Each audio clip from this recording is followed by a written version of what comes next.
ما الان تو نسل اتوماسیونی توی AI قراره که هر کاری که میتونه اتوماتیک شه هر کاری. ویسی هم دنبال کمپانی AI میگردن، دنبال کمپانی AI خوب میگردن، نه اینکه یکی API GPT رو زده تنگ پروداکتش میگه من AI ام. یه ماه گذشته 50 نفر آدم این هم پول برن کردیم، موصلش یه مارکتینگ وبسایت و یه کمپین و انقدر یوزر و اینا بود. یعنی این چقدر اینفیشنتیم. ما به جای پروداکت مارکت فیت کامیونیتی مارکت فیت داریم الان. واقعا دوست دارم رد نشیم از این موضوع. بزرگترین مشکل به نظر من، بیشترین اشتباهات داره میشه، ما خودمون داریم این اشتباه رو هی پشت هم داریم میکنیم. سخته فهمیدن این که پشت این چیزی که میاد اعتراض بهت میکنه آقا این چه بعضشه، چرا اینو ندارین، چرا اونو ندارین، دقیقاً چی کار میخواسته بکنه. شاید یه کار دیگه میخواد، اون نیازه رو جواب بدی. تمام فاوندرها و آدما دارن وقتشون رو راجع به تسکای $10 میذارن. مهمترین جاب یه سی او اینه که بفهمه کجا نباید باشه. الان انگار دوباره یه پارادایم شیفتی داره انجام میشه که دیگه آقا تمام شد پول بریزی تو مارکت. اشتباهات زیادی ریسیا سر کووید کردن. ما خودمون پارسال و امسال ریس کردیم، دقیقاً در بحبوحه همین اتفاقا بود. تمام ویسیا اینجوری بودن که ما دیگه پولامون رفته به باد. اکوسیستم جالبی داره تالین، حالا کلا استونی. ما توی کوچه هستیم، 6 تا خونه است. از این 6 تا خونه 5 تاشون استارتاپن. قطبی از استارتاپ‌ها مثلا همه مهاجرت بچه‌ها به اونجاست. من فکر می‌کنم این پادکست خیلی برای خیلی از افرادی که داره به ایده فکر می‌کنه، تا به کسی که داره ریز می‌کنه، تا به کسی که تو پروداکت مارکت فیت، تا کسی که الان سری سیه، برای همه میتونه یه حرفی توش باشه که اصلا کانورسیشن باز بشه و با هم دیگه صحبت بکنیم.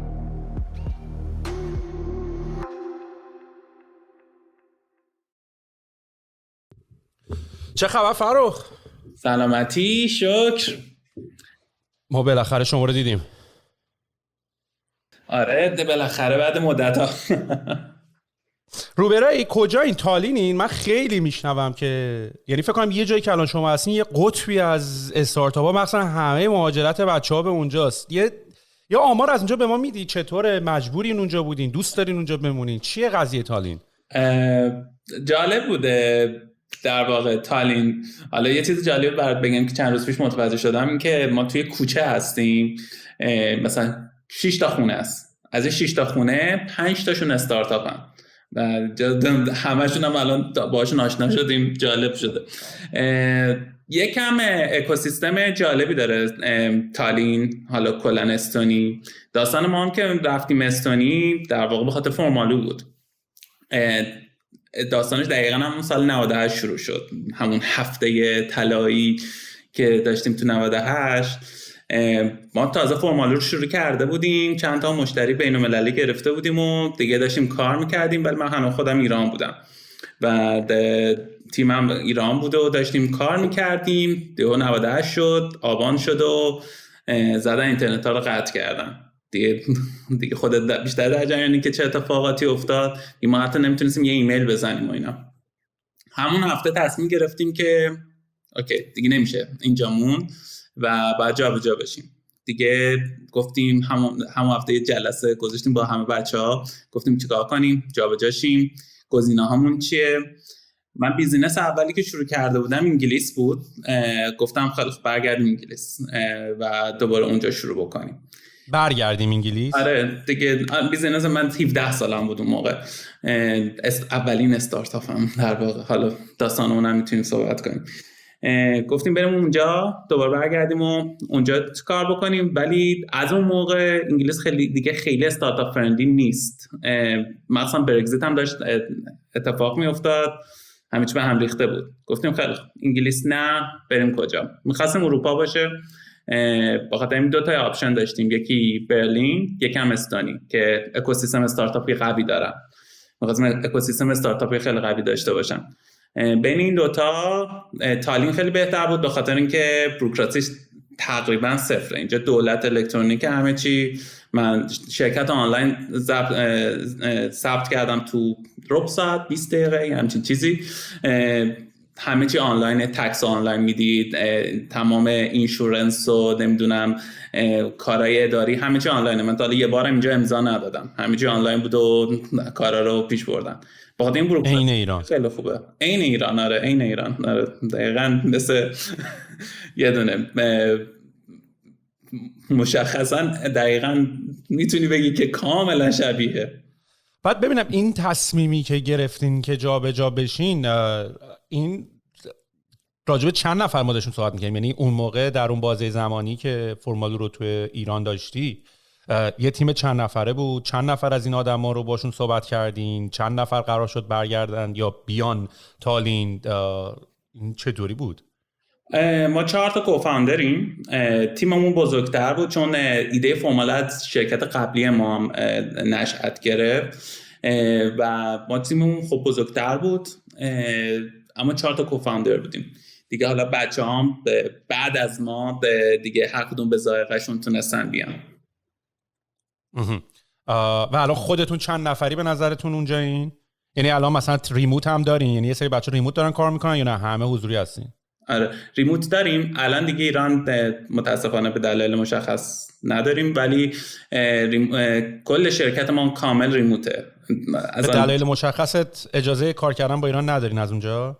هم اون، هم این که وضعیت اینترنت رو اگه نگاه کنی دیگه اصلا میشه یه کار ساده هم نمیشه کرد. خب فرق بهم بگو کدوم سوالو دوست نداری بپرسم. یعنی من اینا رو دارم میرم تو که ببینم واقعا قضیه چیه.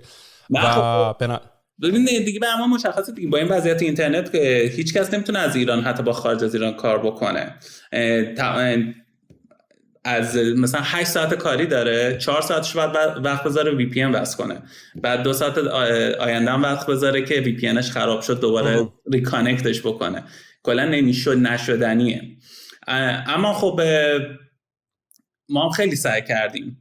ما همیشه ایدئولوژی اینه که ما ریموت باشیم، از همه جای دنیا بتونن با همون کار کنن. همین الان بچه‌ها 7 کشورن و دیستریبیوتد ریموت. همیشه ایدئولوژی خود من این بوده که ریموت باشیم که با همه جای دنیا بتونیم کار کنیم، با بهترین تالنت‌ها کار کنیم. اما الان یکم مشکل شده با ایران کار کردن. حتی یه زمانی مصاحبه هم می‌کنیم میگیم که میتونی بیای بیرون مثلا تا یه ماه دیگه یا نه. بله در جریانم. ما دقیقاً سوالات اینترویومون دقیقاً عوض شده اصلا و خیلی هم ناراحت کننده است. حتی من یادم من وقتی ما اینجا شروع کردیم این کمپانیمون رو اینجا، خب به هر حال یکی از نقاط قوت ما این بود که بچه ایران رو میشناختیم و یکی دوباره یه اتفاق، حالا لزوما اتفاق خوبایی که تو ایران نیفتاده، ولی خب برای ما اینطوری بود که خب ما میتونستیم از بچه ایران استفاده کنیم، حقوق دلاری بدیم. حالا نمیخوام وارد جزئیاتش بشم این کار درستی و خوبه یا بده، غلط که اصلا نمیتونه باشه کار، ولی آره اصلا نمیتونه باشه، هیچ رقمی نمیتونه باشه. خیلی طرفدارشم. ببین چرا این اتفاق نیفته؟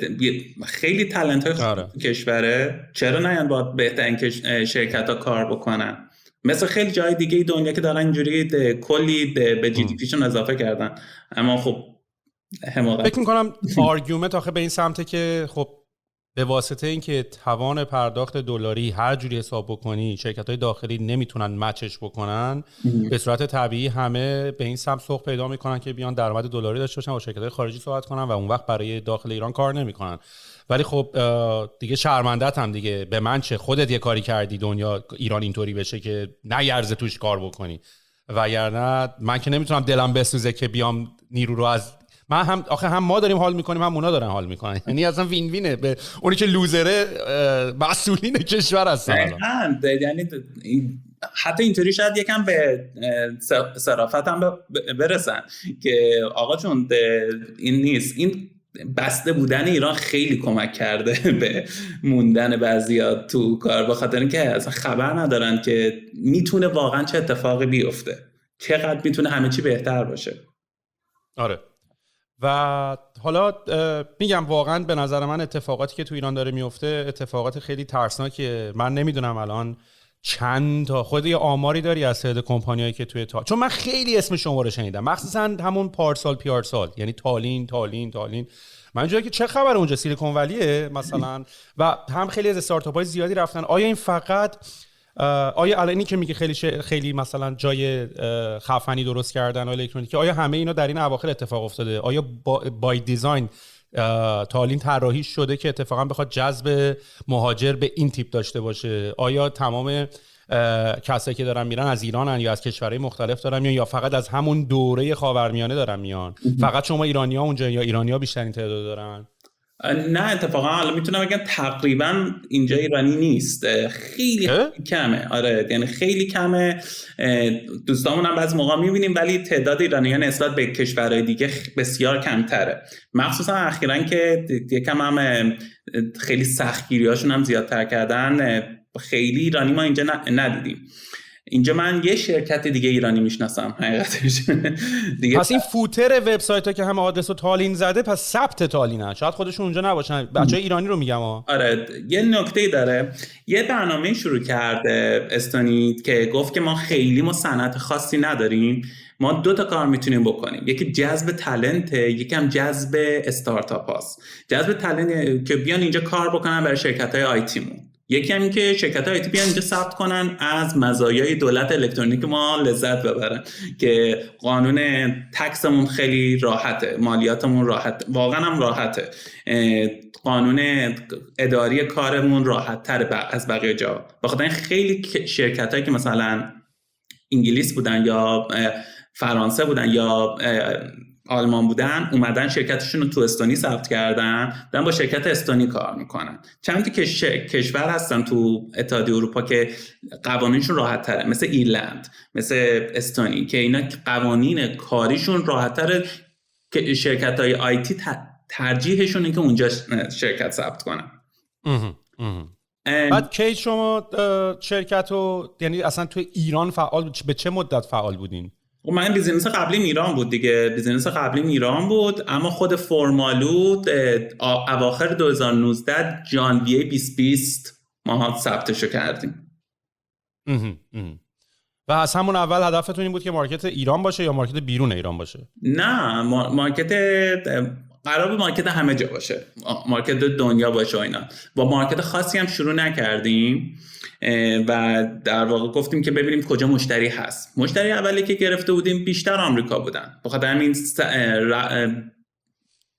به صورت طبیعی افتادیم تو دوری که بیشتر از آمریکا چیز بگیریم. اما خب مثلا فارسی هم داشتیم، مردم میتونستن استفاده بکنن و حالا جریانش هم میگم که چی شد آخرش هم به فارسیه، ولی مردم میتونستن استفاده بکنن و چرا استفاده نکنن؟ مثلا بقیه سرویس هایی که همه جای دنیا بازن، فرمالو هم همه جای دنیا باز باشه استفاده بکنن. خب من الان اسکرینمو شیر دارم میکنم، حالا برای اونایی که دارن آدیو گوش میکنن سایت فرمالو رو دارم نشون میدم. فرخ اگه یه لطفی بکنی بهمون یه توضیح بدی که چی کار میکنین که کلا در جریان بگیریم که بعد دیگه بتونیم راجع به پروداکتتون صحبت بکنیم، به خاطر اینکه من فکر میکنم حرف کم اصلا نیست، به خاطر اینکه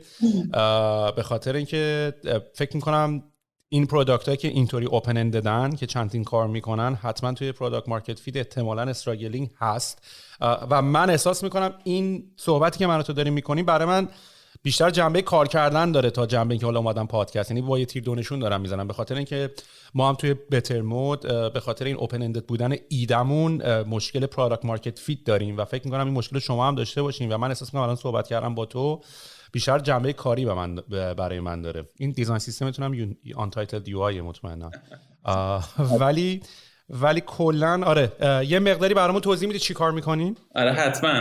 ما به خودمون هم هنوز به پروداکت مارکت فیت نرسیدیم، یعنی به یه جایی رسید ولی به اون پروداکت مارکت فیتی که آدم دلش بخواد نرسیده.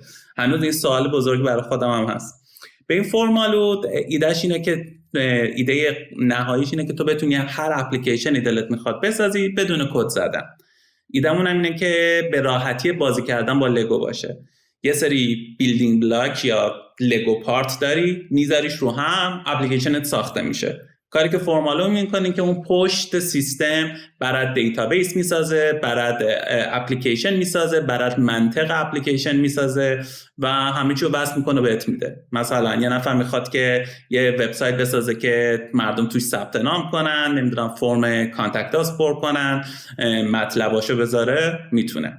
بیشترین استفاده که از ما میکنن سمت کارهایی که با دیتاه، چون بیس کار ما اینه که فرمالو یه دیتابیسه، یه نوع جدیدی از دیتابیس مثلا ما درست کردیم که برای یه کار خاصه، فقط کارهای اداری، کارهای ارتباط با مشتری‌ها. بخاطر همین بیشترین چیزایی که با ما میسازن فرم، نمیدونم آزمون، نظرسنجی، چت بات، از اینا که میپرسی چی میکنه به جواب هوشمند میده، CRM، HR پورتال مثلا برای مدیریت پرسنل و داشبوردهای BI و از اینجور چیزا که بتونن KPI هاشون رو رجوع کنن. برای کارهای درون تیمی یه سری پروسه ها هست، اینا رو با فرمالو میسازن. خوبیش اینه که میتونن هر جور خواستن شخصی سازیش کنن. یکی میگه من این شکلی میخوام CRM من باشه، اون یکی میگه نه CRM من از این موجودیت مشتریش با مال تو فرق داره، من میخوام موجودیت مشتریمو خودم تعریف کنم. و من حالا خودم میذارم جای تو و این پیچه به این خوبی که هر کی هر کاری میخواد بکنه در آینده خفتمون رو میچسبه و میگه چی کار حالا باید بکنم. و من فکر میکنم که الان قسمت فرم بیلدرتون خب کمپانی مختلفی رفتن روش فوکس کار کردن دیگه. مثلا فکر میکنم یه تیکش با تایپ فرم دارین کل میکنین، تو اون دیتابیس بیلدر شاید مثلا با نوشن یا ایرتیبل دارین کل میکنین، تو پروداکت بیلدینگتون احتمالاً دارین با بابل کل میکنین.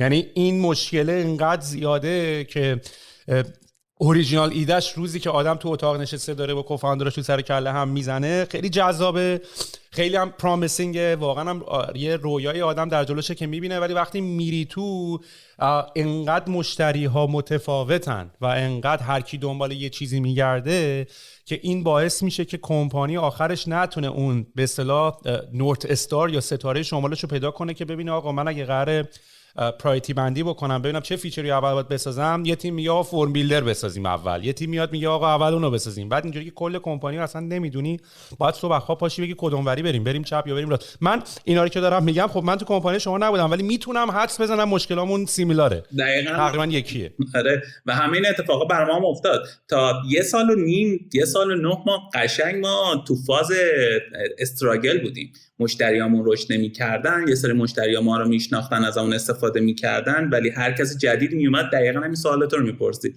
خب دقیقاً شما چی کار می‌کنین من نمیدونم.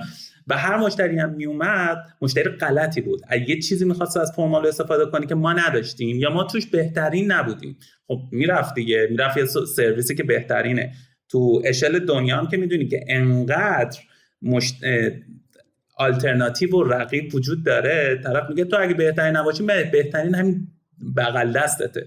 یه گوگل با تو فاصله داره، گوگل میکنه میره سراغ بغلی تو ازش استفاده میکنه، مشتری دیگه از دست میدی. حالا تو هر چقدر تلاش بکن نمیدونم برند بساز و هر کاری بکنی همه رو از دست میدی.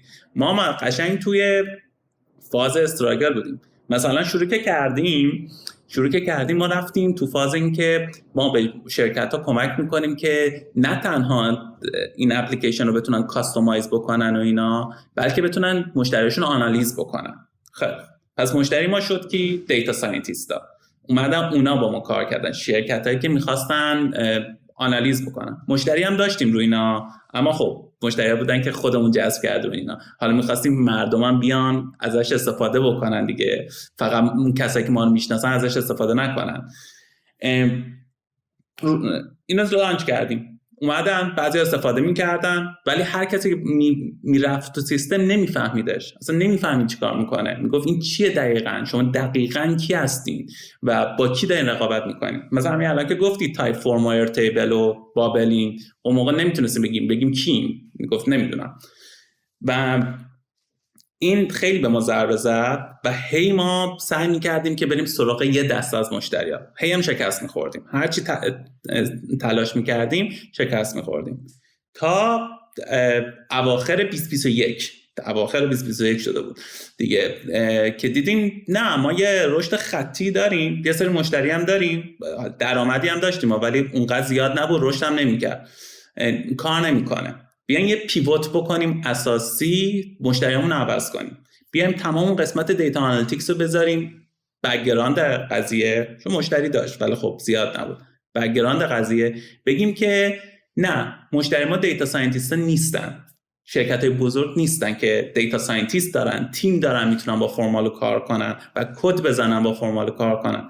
بیایم ایده رو عوض کنیم، بیایم ایده رو این بکنیم که آقا جون تو اصلا نه دیتا ساینتیستی نه برنامه‌نویسی، هیچ کاری نکردی با این سیستم، بیا یه مثلا مدیر اچ آری، یه مدیر مارکتینگی، بیا تو این سیستم بگو چی میخوای. چیزایی که ما گفتن این بود که ما توی پروسه های درون اداریمون مشکل داریم. هر سرویسی استفاده میکنیم 2 روز دیگه بعد بندازیمش دور چون جوابگوی ما نیست. یعنی ریت سویچ بین پلتفرم‌هاشون زیاد بود. هر 2 روز یه پروژکت منیجمنت عوض می‌کردن، هر 2 روز یه سیستم اچ آر عوض می‌کردن. میگفتن خب ما یه چیزی می‌خوایم که کاستوم خودمون باشه چون سرویس ما با بقیه فرق داره. گفتیم خیلی خوب، رو همین کار می‌کنیم.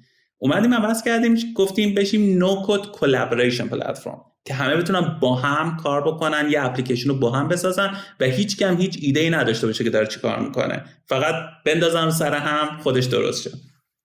جواب داد، مردم خوششون اومد، مردم گفتن حالا دقیقاً مردم همین که تو گفتی و گفتن خب پس شما یه تایپ فرمین که ارتیبل هم دارین، بابل هم دارین، چه باحال، ما میتونیم همین کارا رو بکنیم. میگفتیم خیلی خوب، ولی تو هر کدوم از اینا یه سری چیزاشو داریم. مثلا تو بابل هر اپی نمیتونیم بسازی با ما، اکسل نیستیم مثل ارتیبل که بتونی کارهای اکسلی با ما بکنی، یه سری کارهای خاصی میکنیم. اینم تمپلیتامون، از این تمپلیت‌ها استفاده بکن، هیچ کار دیگه‌ای هم ما نمی‌کنیم. هنوزم مشکل داریم، ما از مشکل حل نشده، ولی لااقل مشتری‌ها گفتن آها فرمال تو این خوبه، تو بقیه چیزا خوب نیست، مثلا تو اکسلش داغونه، یا مثلا باش وبسایت نمیتونی بسازی، برو با یه چیز دیگه بساز. اما تو این کاری که مثلا من باش یه CRM بسازم، یه HR بسازم، یه فرم بسازم، این که مثلا هوشمند باشه و اینا، تو این خوبه. خیلی خوب، من میام باش کار میکنم تو این کپاسیتی، بقیه چیزا رو هم باش کار نمیکنم. این باعث شد که ما یه جایی توی مارکت پیدا کردیم بین مثلا 1000 تا رقیبا، اما هنوز هم ما این مشکل رو داریم. یعنی امروزی هم که نشستیم هنوز هم مشتریای زیادی میگیریم که میگن که اصلا ما نمیفهمیم شما دارید چیکار میکنین، یا اون فلان کارم میکنین که میگیم نه، میگه خب پس برای چی اصلا ما داریم کار میکنیم. میدونی این مشکل داریم، هنوز هم حل نشده. یکی دلیلش هم اینه که انقدر پلتفرم زیاده که هر نقطه‌ای رو دست بذاری واقعا 100 تا پلتفرم خوب هست. در بازیگر بیشتر، ولی 100 تا پلتفرم واقعا خوبن که دارن تو این زمینه کار میکنن، دارن تیمای خوب دارن، پروداکت خوب دارن کار میکنن. بخاطر جا باز کردن بین همه اینا خیلی سخته که بخوای بگی که اوکی مثلا الان یه نفر بخواد یه فرم ساز جدید بسازه، خب 200 فرم ساز خوب هستن، طرف میگه خب من تایپ فرم دارم، چرا بیام از فرمال رو استفاده بکنم؟ تا زمانی که نبینه که آها اگر من فرمال رو استفاده بکنم من میتونم مثلا داشبوردم هم باش بسازم که نتایج نظرسنجیم بره تو داشبوردم، با مدیرم بتونم شیر بکنم، نمیاد از فرمال رو استفاده کنم. اون ارزشه میره تو اون سمتش که بفهمتش. ولی ما خودمون هم هنوز خیلی مشکل داریم رو اینا، هنوزم خیلی نمیفهمن که چطور باید دقیق فرمال رو استفاده بکنن. و اصلا به نظر من فراخینی که تو داری میگی میشه کلان، یعنی واقعا اگه آدم بخواد بگه مثلا این دیدی میپرسن استارتاپ چیه، شما تو استارتاپ چی کار دارین میکنین، او یه پروداکت تک دارین میسازین، نه جوابش میشه همه ماها. البته خیلی هم سخته، یعنی بعد از این همه سال که خودمون تو این حوزه بودیم و مثلا داشتیم کار میکردیم و یعنی من الان 35 سالم از زمانی که یه آدم عاشق استارتاپ و تک و اینا بودم و هنوز با این سوال پروداکت مارکت فیت ما جلومونه، ولی این اصلا اشکالی نداره. یعنی کلمه پروداکت مارکت فیت رو من سعی میکنم به فارسی ترجمه نکنم کلمه به کلمه، ولی معنیش مثلا میشه این که ماها هممون یک ایده‌ای داشتیم، یک محصولی ساختیم، محصول یک تراکشنی داره، یک سری استفاده میکنه، یک سری استفاده نمیکنن، تو هنوز متوجه کامل آدم نشده که دقیقاً مشتری‌ها کیان و دقیقاً ما چی کار داریم میکنیم و دقیقاً جای خودمون رو آیا پیدا کردیم که اگر روی این الان سرمایه، یعنی نکته سرمایه گذاری که یه سری‌ها مثلا من خیلی میبینم که میگن مثلا من این مسیجر رو خیلی دیگه توی چیزام دارم، توی اینباکسام دارم که آقا من یه ایده خیلی خفن توی ایران دارم، سرمایه گذارها نمیفهمن. یعنی این بزرگترین مسیجی که من میگیرم، یکی از جالب تریناش و یکی از روکی ترین مشکلای یه فاوندره که طرف احساس میکنه خیلی ایده ناولی داره ولی اینوستورها در ایران نمیفهمن که حتی اگر هم این باشه مشکل، باز اون طرف باید فکر کنه که خب اینوستوره یارو، من هنوز یه استارتاپ هم نزدم، دلیل شاید داره که اصلا اونم نرفته سمتش. این جوابی که من به اینا میدم اینه که اگر سرمایه گذارت نفهمیده که مشتریت 100% نمیفهمه. یعنی چون مشتری واقعا، بعضی مشتری واقعا مثل بچه‌ن، خنگن و نمیدونن که میخوان چیکار کنن. و وقتی مثلا باشه توضیح میدی سرمایه گذار روزی 200 تا استارتاپ مثل تو رو دیده، دقیقاً میدونه، مارکت رو میدونه، همه چی رو میدونه، بخاطر این براش توضیح میدی. اگر نمیفهمه اصلا با مشتری نمیتونی صحبت کنی، چون مشتری مسلماً نمیفهمه. ما دقیقاً تو این قضیه مهنوش کوفاندر من یه اصطلاح خوبی داره، میگه ما به جای پروداکت مارکت فیت کامیونیتی مارکت فیت داریم الان. در واقع ما اومدیم یه استراتژی داشتیم، خب ما از ایران اومده بودیم، اینجا هم شروع کرده بودیم، سرمایه چندانی هم جذب نکرده بودیم، پول نداشتیم خیلی راحت. خب بخاطر نمیتونی تبلیغ کنی با همه چی بکنیم. پس استراتژی ما این بود که بهش هم میگم پروداکت لت گروت، که از درون بزرگ شیم. استراتژی بود که یوزرهای ما تبدیل شن به سفیرای ما رو تبلیغ کنن و بزرگمون کنن.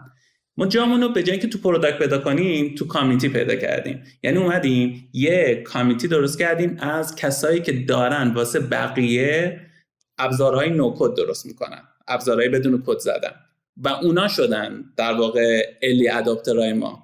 اونا اومدن، اونا استفاده کردن، اونا میدونستن چیکار کنن، به ما گفتن که اوکی ما فهمیدیم باید چیکار کنیم، ما میریم مشتریاتون رو براتون میاریم. و شروع کردن کار کردن، شروع کردن تمپلیت ساختن، شروع کردن فروختن، پول در آوردن از این قضیه. بعد به دوستاشون میگفتن دیگه، میگفتن با فرمالو ما میتونیم پول در بیاریم، ما بیا شروع کنیم کار کردن. قبلا باید هزینه دیولپمنت میدادیم، الان نمیدیم.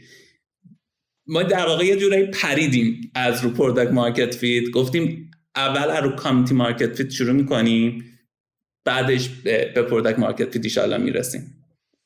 و واقعا من دوست دارم رد نشیم از این موضوع یه مقداری، چون بزرگترین مشکل به نظر من مشکلیه که همه استارتاپ‌ها احتمالاً شاملش شدن. بیشترین اشتباهات داره میشه، ما خودمون داریم این اشتباه رو هی پشت هم داریم میکنیم و ما هم خودمون، یعنی من الان بعد از این پادکست دارم میرم آفیس و دقیقاً داریم راجع به موضوع صحبت میکنیم، حتی داریم راجع به پیوت بزرگ صحبت میکنیم، حتی راجع به و ما هم به خدا دقیقاً.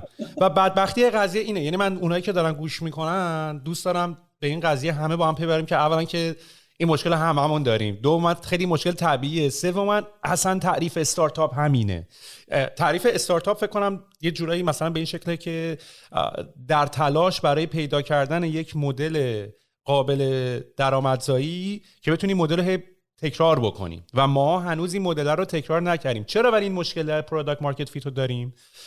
دلیل پروداکت مارکت فیت اینه که یه چیزی ساختیم، یه سریا حال میکنن، یه سریا حال نمیکنن، واسه تو همین یه مقداری تو آسمونی که آخر چیزی که من ساختم به درد بخوره به درد نخوره. و اینه، یعنی یه زمان یه چیزی میسازی هیچ کی استفاده نمیکنه، سری میری پروداکت بعدی، ولی یه چیزی که استفاده میکنی و یه مقداری هم دیلیده، یعنی یه مقدار تأخیر داره تا بفهمی چیه. یه سری مشتری میگیری مثلا تو سافتور از سرویس 2-3 ماه اجارهشو میدن، به اصطلاح پیمنت مانتلیشو بهت میدن، بعد چرن میکنن، یعنی دیگه پول نمیدن، از بین میرن، بعد دوباره یه سری جدید میان، بعد تو پاتک میزنی، پلناتو میکنی سالیانه، بعد سالیانه که میان تو در حقیقت چرن شدن مشتریاتو به 1 سال بعد انداختی، تعویق انداختی. بعد نکته جالبی که وجود داره اصلا تو پیدا کردن سرمایه، یعنی در حقیقت همه ماها سرمایه سید یا سیدمانی اولیه رو که از حالا فامیلی فرندز یا اینوستور گرفتیم به این مرحله رسیدیم، ولی الان فکر کنم من و تو اجازه نداریم سری A ریز بکنیم تا زمانی که این مشکل پروداکت مارکت فیت حل بشه.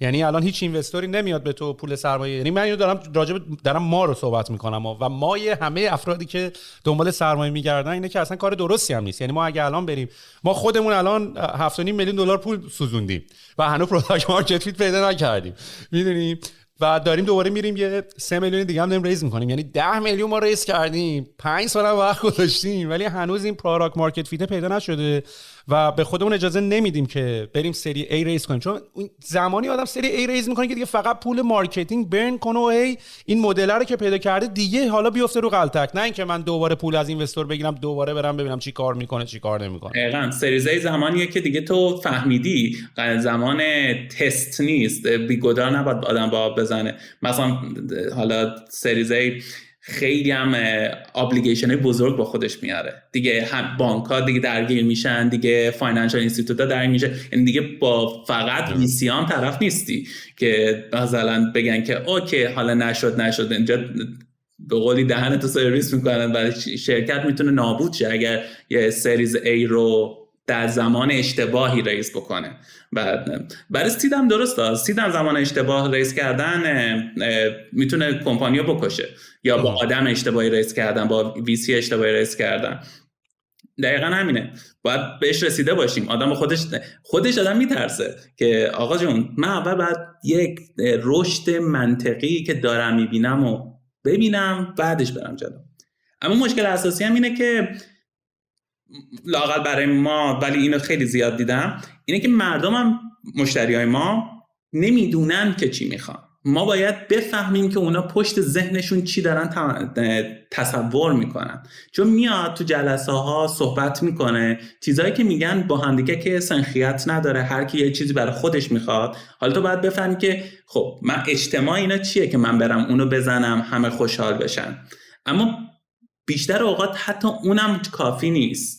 فکرم هنری فورد میگن گفته، حالا نمیدونم واقعا گفته، که اگه من میرفتم به مردم میگفتم چی میخواین، میگفتن اسبای سریعتر میخواین، نمیگفتن ماشین میخواین. به کار ما تو استارتاپ اینه که اون ماشینه رو پیدا کنیم، اون ماشینه رو بسازیم.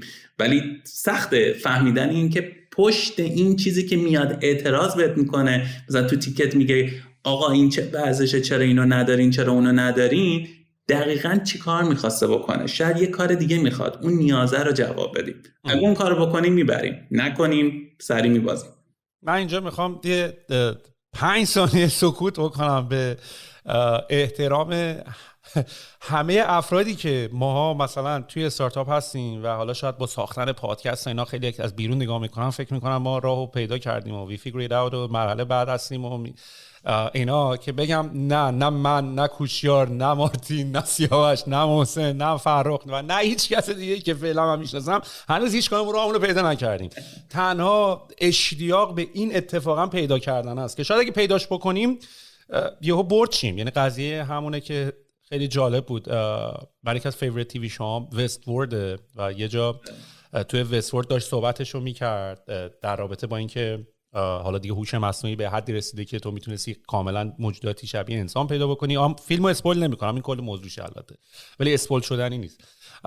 و یه جا داشت میگفتش که کلیت قضیه به اینجا بود که یه سگی بود که همیشه دنبال یه خرگوشه هی میدوید و هر موقع این سگ رو من میدیدم که دنبال این خرگوشه داره توی باغ میدوه، این قیافه سگ از خوشحالی چشا باز داشت، آب دهنش لول چشم میاد دنبال این خرگوشه بود. و یه روز میرسه و این خرگوشه رو میگیره و وقتی خرگوشه رو میگیره و میکشتش، گفت من دیگه از فردا اینو ناراحت ترین سگ میدیدم. یعنی دیگه کاری نداشت، وقتی میرفت یه گوشه نشسته بود، هم بازیشو حالا شاید نداشت، حالا به اون معنی حالا و یعنی دیگه توی این جورنیه، توی این مسیر دویدن و دویدن و پیدا کردنه، وقتی به نتیجه کاری که میخواست بکنه رسیده بود، دیگه براشون جذابیت رو نداشت. و کلاً کاری که ما داریم میکنیم اینه که با همین uncertainty یا با این بی‌اطمینانی که از آینده هست داریم میریم جلو. یعنی این داستان این که خیلی از آدما و اطراف مثلا میان میگن آقا امنیت شغلی یا نمیدونم من دیگه میخوام ستل داون بکنم، و وقتی با دوستای من خودم با خیلی از دوستان میشم راجع به این صحبتو انجام میدم، کاملا بعضی موقع اینجا که یا مثلا با دوستان صحبت میکنم یا آقا ازدواج کردم من دیگه میخوام بشینم یه گوشه و یا مثلا امنیت شغل، این شغل رو خیلی دوست دارم، یا 20 سال تو شغل است طرف، بعضی موقع دمشون هم گرم. مثلا من الان مقایسه نمیکنم، فقط میخوام بگم تفاوتی انگار وجود داره که بعضی از افراد جان اصلا اینجا تعریف نشده امنیت شغل تو استارتاپ ها. آره تعریف شده که نداریم، تعریف نمیشه نداریم دیگه. و به نظر من هم جذابه ولی فقط هم استارتاپ پشت استارتاپ معنیش میشه که این قسمت و اینو که براش هنوز فرمول الگوریتمی که آقا اینو روشو فالو کنی نداره، ولی باعث شده که ما خطاهامون کمتر شه. یعنی ما اون موقع هم که خنده دارش اینه که ما اون موقع هم میدونستیم داریم اشتباه رو میکنیم ولی الان هم باز سخته و فقط فکر کنم تجربت زیادتر شدن اینه که فقط سریعتر میتونی بفهمی کی باید دیگه هی اینو نرو داون ترش بکنی رو هی یواش یواش یه سری کارا رو واقعا دیگه بهش چانس ببین دیگه جوانی یعنی همین دیگه. جوانی یعنی اینی که تو حوصله داری هی تست کنی ببین نمیشه، ولی سنت وقتی میره بالاتر دیگه زمان تست کردن نداری و مجبور میشی که با هوشیاری بالاتری تصمیم بگیری. من فکر کنم یعنی مثلا اینم دوباره بحث همون فلسفه است، یعنی یه جوری، یعنی من تو فلسفه‌ام به این نتیجه رسیدم که چرا وقتی سن میره بالاتر آدما آرامتر میشن و تصمیماتشون رو زمان میذارن و میجون و فکر میکنن، نه به خاطر اینکه حالا میگن دیگه این پیر شده و ویزدامش رفته بالا، نه به خاطر اینکه تو در جوانیش کرده داره سعی میکنه این زمانه رو داره کمتر میکنه برای اینکه یه تصمیمو بگیره. با آدما جدل نکردن به خاطر اینکه تو جوانیش انقدر جدل کرده و بحث کرده فهمیده تشی چی نیست، اما بهتر که ساکت بشینه هیچ گوش کنه هیچ حرفی نزنه راجبش. یه سوال میخوام ازت بپرسم.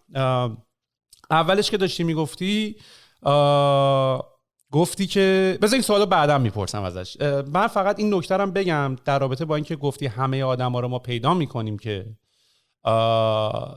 هر کی یه چیز رو میخواد. ما میدونیم چیکار کردیم، احتمالاً شما هم شاید کرده باشین. ما اومدیم به جایی که بگیم پرسونامون کیه، یعنی ایدئال ICP ایدئال کاستمر پروفایلت کیه، یعنی کی بهترین شخصه که از این پروداکت ما استفاده کنه. یعنی وقتی یه نفر میاد تو سایت ما از ما تماس میگیره که من میخوام سایت شما استفاده کنم، آیا این آدم ICP هست؟ ICP به معنی ایدئال کاستمر پروفایل، یعنی آیا این آدم دقیقاً همون آدمیه با همون خصوصیات و مثلا این یه مارکتره که توی کمپانی میت سایز کار میکنه که درآمد این شرکت در سال انقدر، اینا احتمالاً انقدر باجت دارن، این ایدئال ترین آدمیه که میتونه به سمت من و پروداکت منو بخره. ولی خب این آدم میتونه خیلی زیاد بشه، این واید بشه. ما اومدیم انتی پرسونا انتخاب کردیم چون نمیتونستیم پرسونامون رو انتخاب بکنیم. یعنی ما وقتی از این فانل این آدما رو رد میکردیم که ببینیم که طول ما میخواد استفاده کنه، به جای چون ما اینجوری بود که همه رو تقریبا میخواستیم یه جورایی، ولی به جاش اومدیم انتی پرسونا انتخاب کردیم. گفتیم آقا به جای که ICP انتخاب بکنیم کیا رو انتخاب نکنیم. اونی که مثلا یه استارتاپ هنوز سری A ریز نکرده احتمالاً پول نداره به سرویس ما پول بده. اونی که کریئتور مثلا اصلا شرکتش هنوز شرکتی نیست که مثلا بیشتر از 10 نفرن، اون به ما نمیخوره. یعنی ما اومدیم آنتی پرسونا انتخاب کردیم. آیا شما برای اینکه این ایدئال کاستمر پرسوناتون رو پیدا کنین به یه همچین روشی رفتین؟ برای این چی کارا کردین؟ بهش فکر کردیم به همین روش آنتی پرسونا، اما این کارو نکردیم حقیقتش. یکم هم برای ما یکم هم افتادیم توی یه موج، یه سیلی که اتفاق افتاد. یعنی سر همون قسمت این که ببینیم کی از همون استفاده میکنه افتادیم توی موجی که خب بریم دقیقاً همین فلانی داره از ما استفاده میکنه، بریم یکی پیدا کنیم شبیه فلانی، احتمالاً با اون فلانی هم کانکته، پس بریم باش کار بکنیم. یعنی گفتیم که یه سری هستن که دارن از ما استفاده بکنیم، بریم شبیه های اونا رو پیدا بکنیم به جای اینکه اون یه سری ها رو تعریف بکنیم.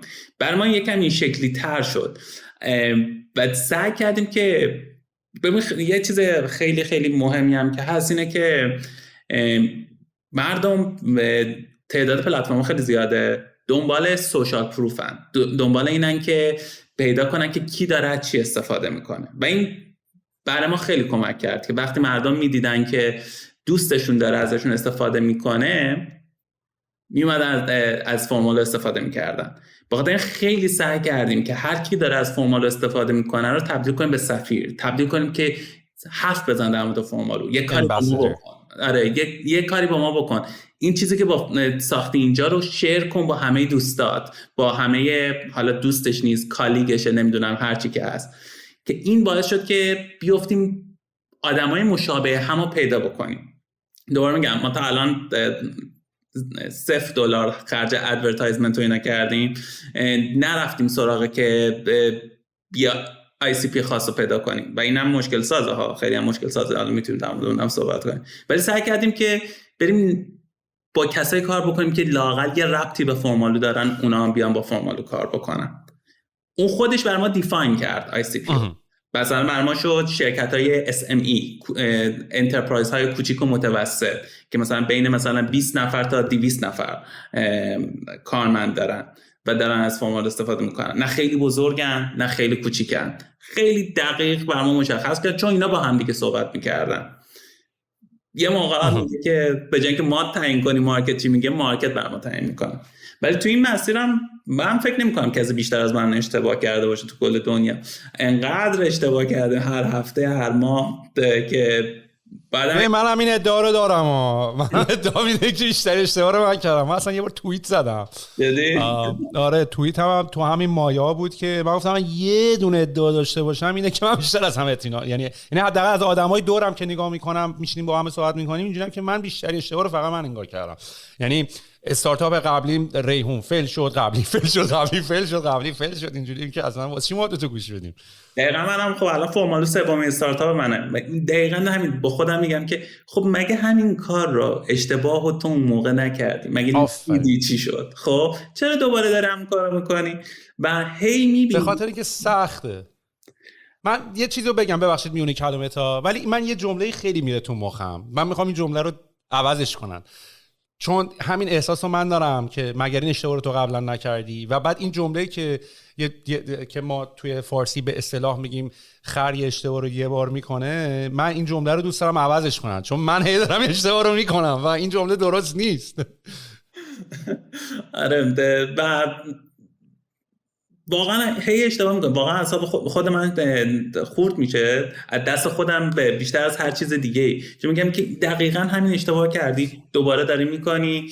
بعد با مثلا بقیه استارتاپ‌ها صحبت میکنی، داره بهشون مثلا نمیدونم نصیحتشون میکنی اینا در مورد اشتباهی که خودت همین 3 ماه پیش مرتکب شدی. یا اونجا هم آدم ناراحت میشه مثلا که گوش نمیکنن که مثلا ببین من واسه همین دوست داشتم که امثال ماها بشینیم حرف بزنیم، به خاطر اینکه ما نیومدیم راههایی که بلدیم بگیم آقا اینطوریه. اصلا تو خود استنفورد استاده داشت میگفت، یا همین نویسنده همین کتابه که من اینجا چند بار اسمش رو بردم، در رابطه با این بود که داشت راجع به استنفورد و این شهریه‌های نجومیش صحبت می‌کرد. میگفت پدر مادر شما رو نفرستادن استنفورد که ما راههای موفقیت رو به شما بگیم. ما این راه موفقیت بلد بودیم که الان انجام میدادیم، ولی پدر مادر شما رو فرستادن اینجا، ولی ما راههایی که آخرش به موفقیت منجر نمیشه رو میتونیم بهتون بگیم. این کارا رو کردیم اینا نشد، حالا تو هم برو بقیه رو پیدا کن، اگه شد بیا انجام بده. چون واقعا فرمول عجیب غریبی نداره. این کمپانی اپل رو نگاه بکنین، از نظر بیزنسی خلاف هر چیزی که دنیای بیزنس داره راجعش صحبت میکنه با تو میگه. و اصلا این بحثی هست که تو دنیای بیزنس میگن اگر اپل یکی از موفق ترین و حتی بزرگترین شرکت دنیاست، پس و تمام کارهایی که اتفاقا کرده برعکس چیزایی که در کتاب‌های بیزنسی میدن، پس یا کتاب بیزنسی غلطه یا یه فرمول خاصی براش وجود نداره. و فکر می‌کنم کامل همینه. و من اتفاقا دوست داشتم مثلا این پادکست رو بزنیم که در رابطه با اشتباهاتمون صحبت بکنیم، چون من خودم علاقه من راجع به همینه. قشنگ دقیقاً یه بنده خدای حرف خیلی خوب میزد، میگفت درس‌های زندگی انقدر خودشون رو تکرار میکنن تا زمانی که یاد بگیری. و دقیقا میبینی که هی اشتباه رو هی میکنی تا بالاخره مثلا سرت بخوره به سعی بگی که اوکی مثلا چی بکنیم کار بهتری انجام بدم. یه سوال دیگه هم میون تو ذهنم هست که از اون اوایل صحبتت میخواستم ازت بپرسم. ترکیب خطرناک 4 کوفاندری، نمیدونم حالا شاید خیلی براشون سوال پیش بیاد چرا، چیزی که حالا یاد گرفتیم خوندیم دیدیم، یه کوفاندر معمولا برای اینوستور و سرمایه‌گذارا منطقی نیست، به خاطر اینکه زدن یه کمپانی انقدر کاره که معمولا یه نفر نمیتونه انجام بده. 2 کوفاندر معمولا بهترین حالت، شاید منطقی ترین حالته، به خاطر اینکه 2 نفرن، یه نفر سی او، یه نفر معمولا دیولپر، فاز استیو وازنیاکی، استیو جابز توری. 3 معمولا من خودم شخصا فکر میکردم 2 بهتره، 3 دیدم خیلی جذابه، به خاطر اینکه معمولا میگن یه نفر سی او، یه نفر تک و یه نفر فروش و سلز، و این 3 نفر با 3 تا اسکیل خیلی عجیب غریب مختلف متفاوت میتونن همدیگه رو کامل بکنن. 4 فکر کنم خطرناک هست، چون میتونه بین 2 به 2 هم تعداد زیاده، یعنی کپ تیبل رو خیلی تحت تاثیر قرار میده در رابطه با سهام، هم تعداد اینکه سی او یه مقداری یا کمپانی در حقیقت یه مقداری قدرتش توی ووتا و حالا نمیدونم بر اساس کوفاندری، اینو دوست دارم راجعش بحث بکنیم، به خاطر اینکه خیلی هم میدونم، یعنی من خود من زمانی که آدم میخواد تیم تشکیل بده و کوفاندر انتخاب بکنه و این اتفاق به وجود میاد، حالا شاید الان تا حدیشو بتونی صحبت کنی، تا حدیشو نتونی صحبت بکنی. ولی دوستان در رابطه با این قضیه هم اگه میشه چیزی اگه لرنینگی داشتی به همون بگی که آیا ترکیب کوفاندری 4 نفر که اگر حتی یه اختلاف نظری به وجود بیاد که ممکنه هر کدومتون هم یه سیت توی بورد داشته باشین و 2-2 اگه بشه یه پاور گیمی ممکنه بشه، یعنی ممکنه کلا تبدیل کنه به یه بایوکراسی که کمپانیتون میتونه با دیفالت براش اتفاق بیفته. آیا یه همچین تجربه داشتین تو کمپانی؟ آره ببینه پیدا کردن که کوفاندر خوب اگر مهمترین کار یه استارتاپ نباشه هیچ کار دیگه هم مهم نیست. مهمترین کاری که داریم اینه که یه کوفاندر خیلی خوب پیدا کنیم. من خب خیلی شانس آوردم که کوفاندرهای خیلی خوبی دارم، حالا ادامه میدم. و این بلا هم قبلا سرم اومده. من استارتاپ قبلیم به خاطر کوفاندر بد فیل شد و اصلا آتیش گرفت رسما و این نشون میده که چقدر میتونه کوفاندر مهم باشه. اگه من با ازدواج خیلی فرقی نمیبینم بهش، دقیقا همون جدیتی که تو ازدواج هست، یعنی با کوفاندرات میگن ازدواج کردی، به همون جدیت هم هست که با کوفاندرات اگر نتونی که دراز مدت خودتو تصور کنی کار کردن، احتمال زیاد فیل میشه. و من تجربه کوفاندر بد خیلی داشتم و خیلی هر چیز دیگه که خوب پیش بره، پروداکت خوب پیش بره، همه چی خوب پیش بره، کوفاندر بد باشه میزنه توی زمین بدون شک، بدون هیچ مشکلی. شانسی که من داشتم این بود که با سه تا کوفاندرام سال‌هاست داریم کار میکنیم. الان شاید 8 سال 9 ساله که داریم با هم دیگه کار میکنیم و بزرگترین دستاورد منم تو زندگی همین در واقع پیدا کردن کوفاندرها بوده. همون اشتباهی بود که صحبت کردیم، ما انقدر کوفاندر بد انتخاب کردیم که بالاخره با کوفاندر خوب رسیدیم و این باعث شده که ما یه سینرژی با هم داشته باشیم. دعوا میکنیم هر هفته، با هم چیز داریم، تفاوت عقیده داریم هر هفته، اما نکته اینه که هیچکس دنبال ایگو نیست که من درست میگم. و این زمانی که من اینو تا همه کوفاندرهای بد دیدم، کوفاندر بد به نظر من کسیه که ایگو داره، کوفاندر خوب کسیه که فقط برای شرکت ارق داره. خودمون اولاش نداشتیم به نظرت استارتاپ 1 و 2 شاید ما سر استارتاپ 4 دیگه ما هم نرم شدیم. هیچ کی دیگه ایگو نداره دیگه، از خودت مهم نیست دیگه، کمپانی ببره مهم شد. قبلا خودم ببرم مهم بود، الان کمپانی ببره مهم شده. دقیقاً همینه که آدم باید یادش بگیره و این یه مهارت خیلی مهمه، چون بیشتر آدما میگن که من درست میگم به قیمت هر چیزی که خراب شه، کمپانی خراب بشه، ولی من درست بگم. و همینو داریم وقتی که میبینیم که به نفع کمپانیه، هممون چیز میکنیم، تفاهم داریم روی این قضیه. بعدم تو این چند سال هیچ وقت خدا رو شکر ما هیچ مشکلی نداشتیم با هم و همیشه همینطوری بوده که هر کی کار خودشو بلده. دوتامون تکو دارن، یکیمون سیلز و مارکتینگو داره و منم مثلا هیچ کاری نمی‌کنم و معمولا به بقیه بچه‌ها میگم سلام و بچه‌ها دارن کاراشونو میکنن، با داریم نگاه میکنیم. حالا این نکته که داریم که خیلی جالبه. حالا speaking of failures و اشتباهات گذشته، ما راجع به پروداکت مارکت فیت صحبت کردیم. پروداکت مارکت فیت اتفاقا تو جدول دلایل اینکه چرا استارتاپ‌ها فیل میشن خیلی اتفاقا بالا قرار میگیره. شماره 1 اینه که همیشه معمولا استارتاپ‌ها در وهله اول از تو میپاشن. یعنی اینی که آقا مثلا رقیب کشتت، مارکت کمک نکرد و اینا، اون داداش تازه برسی اونجا برد کردی.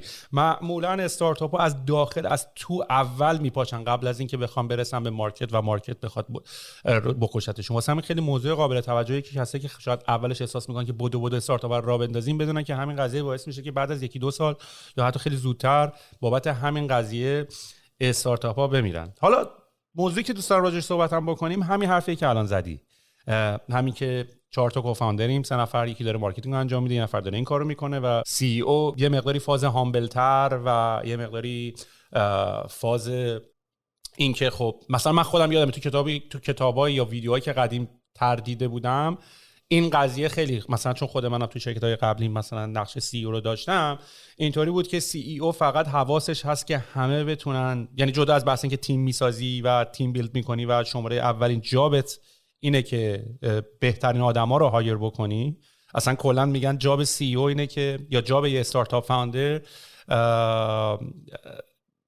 خیلی جملهش باحاله، میگن اینا فقط سویل تو پرانتز بگم که صدات عوض شد، فکر کنم اکوالایزرت خاموش شده. از سمت تو برای من عوض شده، نه نمیدونم. احتمالاً درسته، احتمالاً این سافره داره این کارو میکنه، ولی من آدیومو اصلا جدا دارم ریکورد میکنم واسه همین صدامو خوب خواهم داشت. ولی دمت گرم که گفتی. در رابطه با همین موضوعی که داری میگی، میگن استارتاپ فاوندرها فقط اچ آر یا آدمای هستن که بقیه استخدام میکنن، فارسیشو میخوام بگم، اینا ریکروترن در حقیقت. اینا آدمایی هستن که دارن بقیه جذب میکنن، فقط glorified recruiters. و یعنی اساسی ترین جابشون استخدامه، فقط استخدامشون شغل خیلی گلارامسیه، مثلا خیلی خفنن که دارن این کارو میکنن. من همیشه گفتم دقیقاً یک CEO خوب هیچ کار دیگه انجام نمیده جز این که میره یک نفراتی بهتر از خودش رو پیدا میکنه، راضیش میکنه که برای اون کار کنن و اون نفرات میان تیم‌های بهتر و خفن‌تر از خودشون رو میسازن. یعنی تمام کاری که اون CEO داره میکنه هم یه دونه است که نفرای بهتر از خودش رو میاره و اون نفرات بهتر از خودشون میشن لیدرهایی که تیم رو میسازن، میشن خود اونا میشن مدیرایی که تیم رو میسازن. خود CEO هیچ وقت نباید مدیریت خاصی داشته باشه با اون شکل، باید مدیرهای بهتر از خودش رو پیدا کنه. زمانی که تو با یکی بهتر خودت کار میکنی با اون اعتماد کامل داری، میدونی که دقیقا اون بهترین کار رو داره میبره جلو، با اون خودش میره تیمو میسازه، تیمو بزرگ میکنه و باید هم همینطور باشه. وگرنه یه استارتاپی که مثلا با 4 نفر شروع میشه چطوری میخواد بشه 50 نفر در آینده؟ اگر یه CEO هیچ وقت این کارو نمیتونه بکنه، اون افراد میکنن. CEO هیچ وقت شرکت رو بزرگ نمیکنه، مدیر مارکتینگ اون شرکت رو بزرگ میکنه، مدیر CTO اون شرکت رو بزرگ میکنه و اون میره بهترین تالنت ها رو میاره. فقط تو باید بتونی اون آدمای بهتر خودت رو پیدا کنی. آره دیگه، کار CEO یا استارتاپ فاوندر ساختن محصول یا پروداکت نیست، ساختن تیمیه که اون محصول رو میسازه. میگن دیگه your job is to build the machine that builds the machine. میدونی، یعنی واقعا هم خیلی جمله باحالیه. یعنی ما همش فکر کردیم کار ما پروداکت و ایناست ولی ببین فرق یه بدبختی که وجود داره اینه که مثلا دیدی هی میری بالاتر، سنت هم میره بالاتر و تجربت هم میره بالاتر، یک سری از آموزش‌های اولیت که توی زمان اون موقع منطقی بود الان دیگه میک سنس نمیکنه. مثلا من خودم یادمه اون موقع که مثلا من داشتم خیلی خودم رو ترین میکردم برای CEO بودن و اینا، مثلا اینطوری بودن که آقا کلا وظیفه تو اینه که تیمتو آنبلاک کنی. میگفتن که کار CEO جذب فشار تیمه و منتقل نکردنش به تیم. میگفتن شاک ابزوربره اصلا CEO، یعنی اگر اتفاق بدی افتاده، اگر خبر بدی اومده، اگر شرایط خوب نیست، اینا رو همه رو CEO جذب میکنه، تحلیل میکنه و بعد میاد خیلی تر و تمیز و اینا با تیم در میون میذاره بدون که بخواد به تیم استرس ایجاد بکنه. حتی در این حد که وظیفه CEO اینه که مثلا آشغالا رو تمیز کنه، ساندویچ درست بکنه بده بچه‌ها که بچه‌ها بتونن فوکس بکنن، کار بکنن. این آموزش هایی بود که زمان اول من یاد گرفته بودم و خونده بودم. همینطوری که رفتیم جلوتر بعدن اینا منسوخ شد یه جورایی این حرفا. بعد مثلا یهو جف بیزوس رو دیدم که مثلا صحبت میکرد در رابطه با وظیفه CEO چیه و بعدش میگفتش که اتفاقا وظیفه CEO اینه که you have to make few high quality decisions. میدونی، یعنی تو فقط باید تعداد کمی تصمیم‌های با کیفیت بگیری و اگر تو خودتو با تصمیم‌های کم کیفیت یا بی کیفیت شلوغ بکنی نمیتونی دیگه تصمیم با کیفیت بگیری. تصمیم بی کیفیت میشه همین که برم برای بچه‌ها ساندویچ بگیرم، برم همین که مثلا رنگ آفیس مثلا فرشش چه رنگی باشه، برم برای اینکه بچه‌ها رو بخوام کمک کنم همه کارهای بی کیفیت رو من بکنم. اتفاقاً دمارتل هم میگفتش که مشکل اساسی تمام استارتاپ‌های ساسی که نمیتونن اسکیل بکنن اینه که فاوندرها they spend their time on $10 tasks. تمام فاوندرها و آدم‌ها دارن وقتشون رو راجع به تسکای $10 میذارن، در صورتی که این تسکای $10 رو باید بدی یه آدم باید بری استخدام کنی، هایر بکنی، بدی اونا انجام بدن، خودت بری با تصمیمایی که گرونتر کیفیت بالاتری داره رو بگیره. و من احساس میکنم خود من شخصا بزرگترین اشکالی که تا به همین الانی که دارم با تو صحبت میکنم مشکل خود من همین بوده که زمان خودم رو اختصاص دادم به تسکای $10، به کارهایی که میشه با $10 بدی یکی دیگه انجام بده، بشینین مارکتینگ وبسایت دیزاینشون 2 پیکسل. حالا اینا از یه علاقه میاد که خودت هم دوست داری خیلی دیتیل اورینتد باشی، هندزان باشی، ولی اگر معنیش این میشه که تسکای بزرگتر، این که پروداکت مارکت فیت رو میس بکنی که کلا سایت مارکتینگت قشنگ باشه، خب داری یه جای آدم اشتباه داره میزنه دیگه. خیلی باهات موافقم روی این و دقیقاً مثل تا هم که میگی تا امروز من تا همین الان تا قبل از جلسه هم دارم همین تسکای کوچیک رو داره آدم انجام میده که واقعا نباید آدم انجام بده. 2 تا اتفاق میفته. یکی میگفت مهمترین جاب یه سی او اینه که بفهمه کجا نباید باشه به جای که کجا باشه. همونی که بفهمه که چه چیزی پرایورتی نداره، به قولی حل شده. 2 اینکه مغز انسان مثل هر چیز دیگه یه ظرفیتی داره. وقتی تو تسکای کوچولو میریزی روش، مسلماً تسک بزرگه رو نابود نکنه، کیفیتش رو کم میکنه. و دقیقاً اون تسک بزرگه هم یک چیز خاص نیست برای همه سی او ها. هر مدیری استایل خودشو داره. یه مدیر داریم خیلی پروداکتیه، یه مدیر داریم خیلی فایننسیه، یه مدیر داریم خیلی مارکتینگیه. شمش به قولی اونجاست. مثلا مثال معروفی که داریم، جابز یه مدیر پروداکتیه بوده، بنده خدا رحمتش کنه، که اوکی شم بقیه جاها رو کمتر داره، آدم خفن‌تر میذاره اونجا، میگه که من مغزم باید کار کنه برای اون طرف. گیتس دقیقاً برعکس میگه من شم اون طرفم بهتره، پروداکت میدم یکی که از من بهتر بلده اون شم. اما اگر دور خودش شلوغ بکنی با تسکای کوچولو مثلا من اون به اون شمه نمیرسی. بعد میگه که چرا من نمیتونم اصلا فکر کنم، چرا خنگ شدم، چرا فکر نمیتونم بکنم، این کار من خیلی بهتر میتونستم انجام بدم و به اون نمیرسی. این تسکای کوچولو اینطوری میتونه آدمو بخوره از درون، از علاقه هم میاد. دقیقاً هم که میگی که من خودم برم اون یه کاری بکنم که دوستش هم دارم، اما اون کاره رو تو میتونستی بدی یکی بهتر از تو انجام بده، ارزونتر از تو انجام بده. و ببین حالا خناریش اینه که حالا این علمش رو گرفتیم، نالجش رو داریم، فهمیدیم مشکل چیه، هنوز نمیتونیم حلش بکنیم. یعنی آدم اصلا یه چیز جالبه که اصلا من فکر کنم بین تمام ماهایی که ابسس شدیم با پروداکتیویتی، که اصلا هم چیز خوبی نیست، یه زمانی بیزی بودن و اینا مزیت بود یا میگفتیم نکته مثبت بود، ولی الان ما فهمیدیم که انقدر خودمون رو داریم شلوغ میکنیم. یعنی ما دیگه الان با مثلا به قول معروف بیل گیتس اصلا خودش یه روزو داره که هیچ کاری نمیکنه، کاملا روز نو میتینگ دی و فکر کردنه یا فقط راه بری. ولی احساس میکنم به خودمون این اجازه رو نمیدیم. احساس میکنم اگر پشت لپتاپ نباشی، کلیک نکنی، رو میتینگ نری، با یارو صحبت نکنی، بگی من امروز فقط میخوام اصلا به هیچ چی فکر نکنم که مغزمو آرامش بدم، احساس گناه میکنی و این اصلا چیز جذابی نیست. نمیدونم یه همچین اتفاقی برات افتاده یا نه؟ خیلی. من یه کار خیلی بدی که کردم پارسال، هنوزم یکم ادامه داره، ولی کار بدی که پارسال من 300 روز شمردم که من بدون آف کار کردم، یعنی آخر هفته و اینا. آره بعد خب سرویس شدم و میتونیم در مورد برن‌اوت هم صحبت کنیم. برن‌اوت دیدم شدم. آره چون خب اگه یه نفر از من بپرسه یه نفر 300 پشت سرم کار میکنه، میگم خب برن‌اوت میشه، کیفیت کارش میاد پایین، اون کاری که میخواد بکنه داره وقت میکنه نمیکنه. من میدونم اینو ولی نمیتونم انجامش بدم. مثلا میگم که خیلی من بذار اینم چک کنم، اون یه کارم امروز بکنم به فردا نیفته بهتره و خب کیفیت کاره میاد پایین، اون فکر کیفیتش میاد پایین. در دراز مدت هم که آدم اصلا حالش میره که اون کار خفنه رو انجام بده، برن‌اوت میشه. بعد میگه چرا من هر روز دارم با 40% ظرفیتم کار میکنم، چرا من هر روز دارم کم کار میکنم.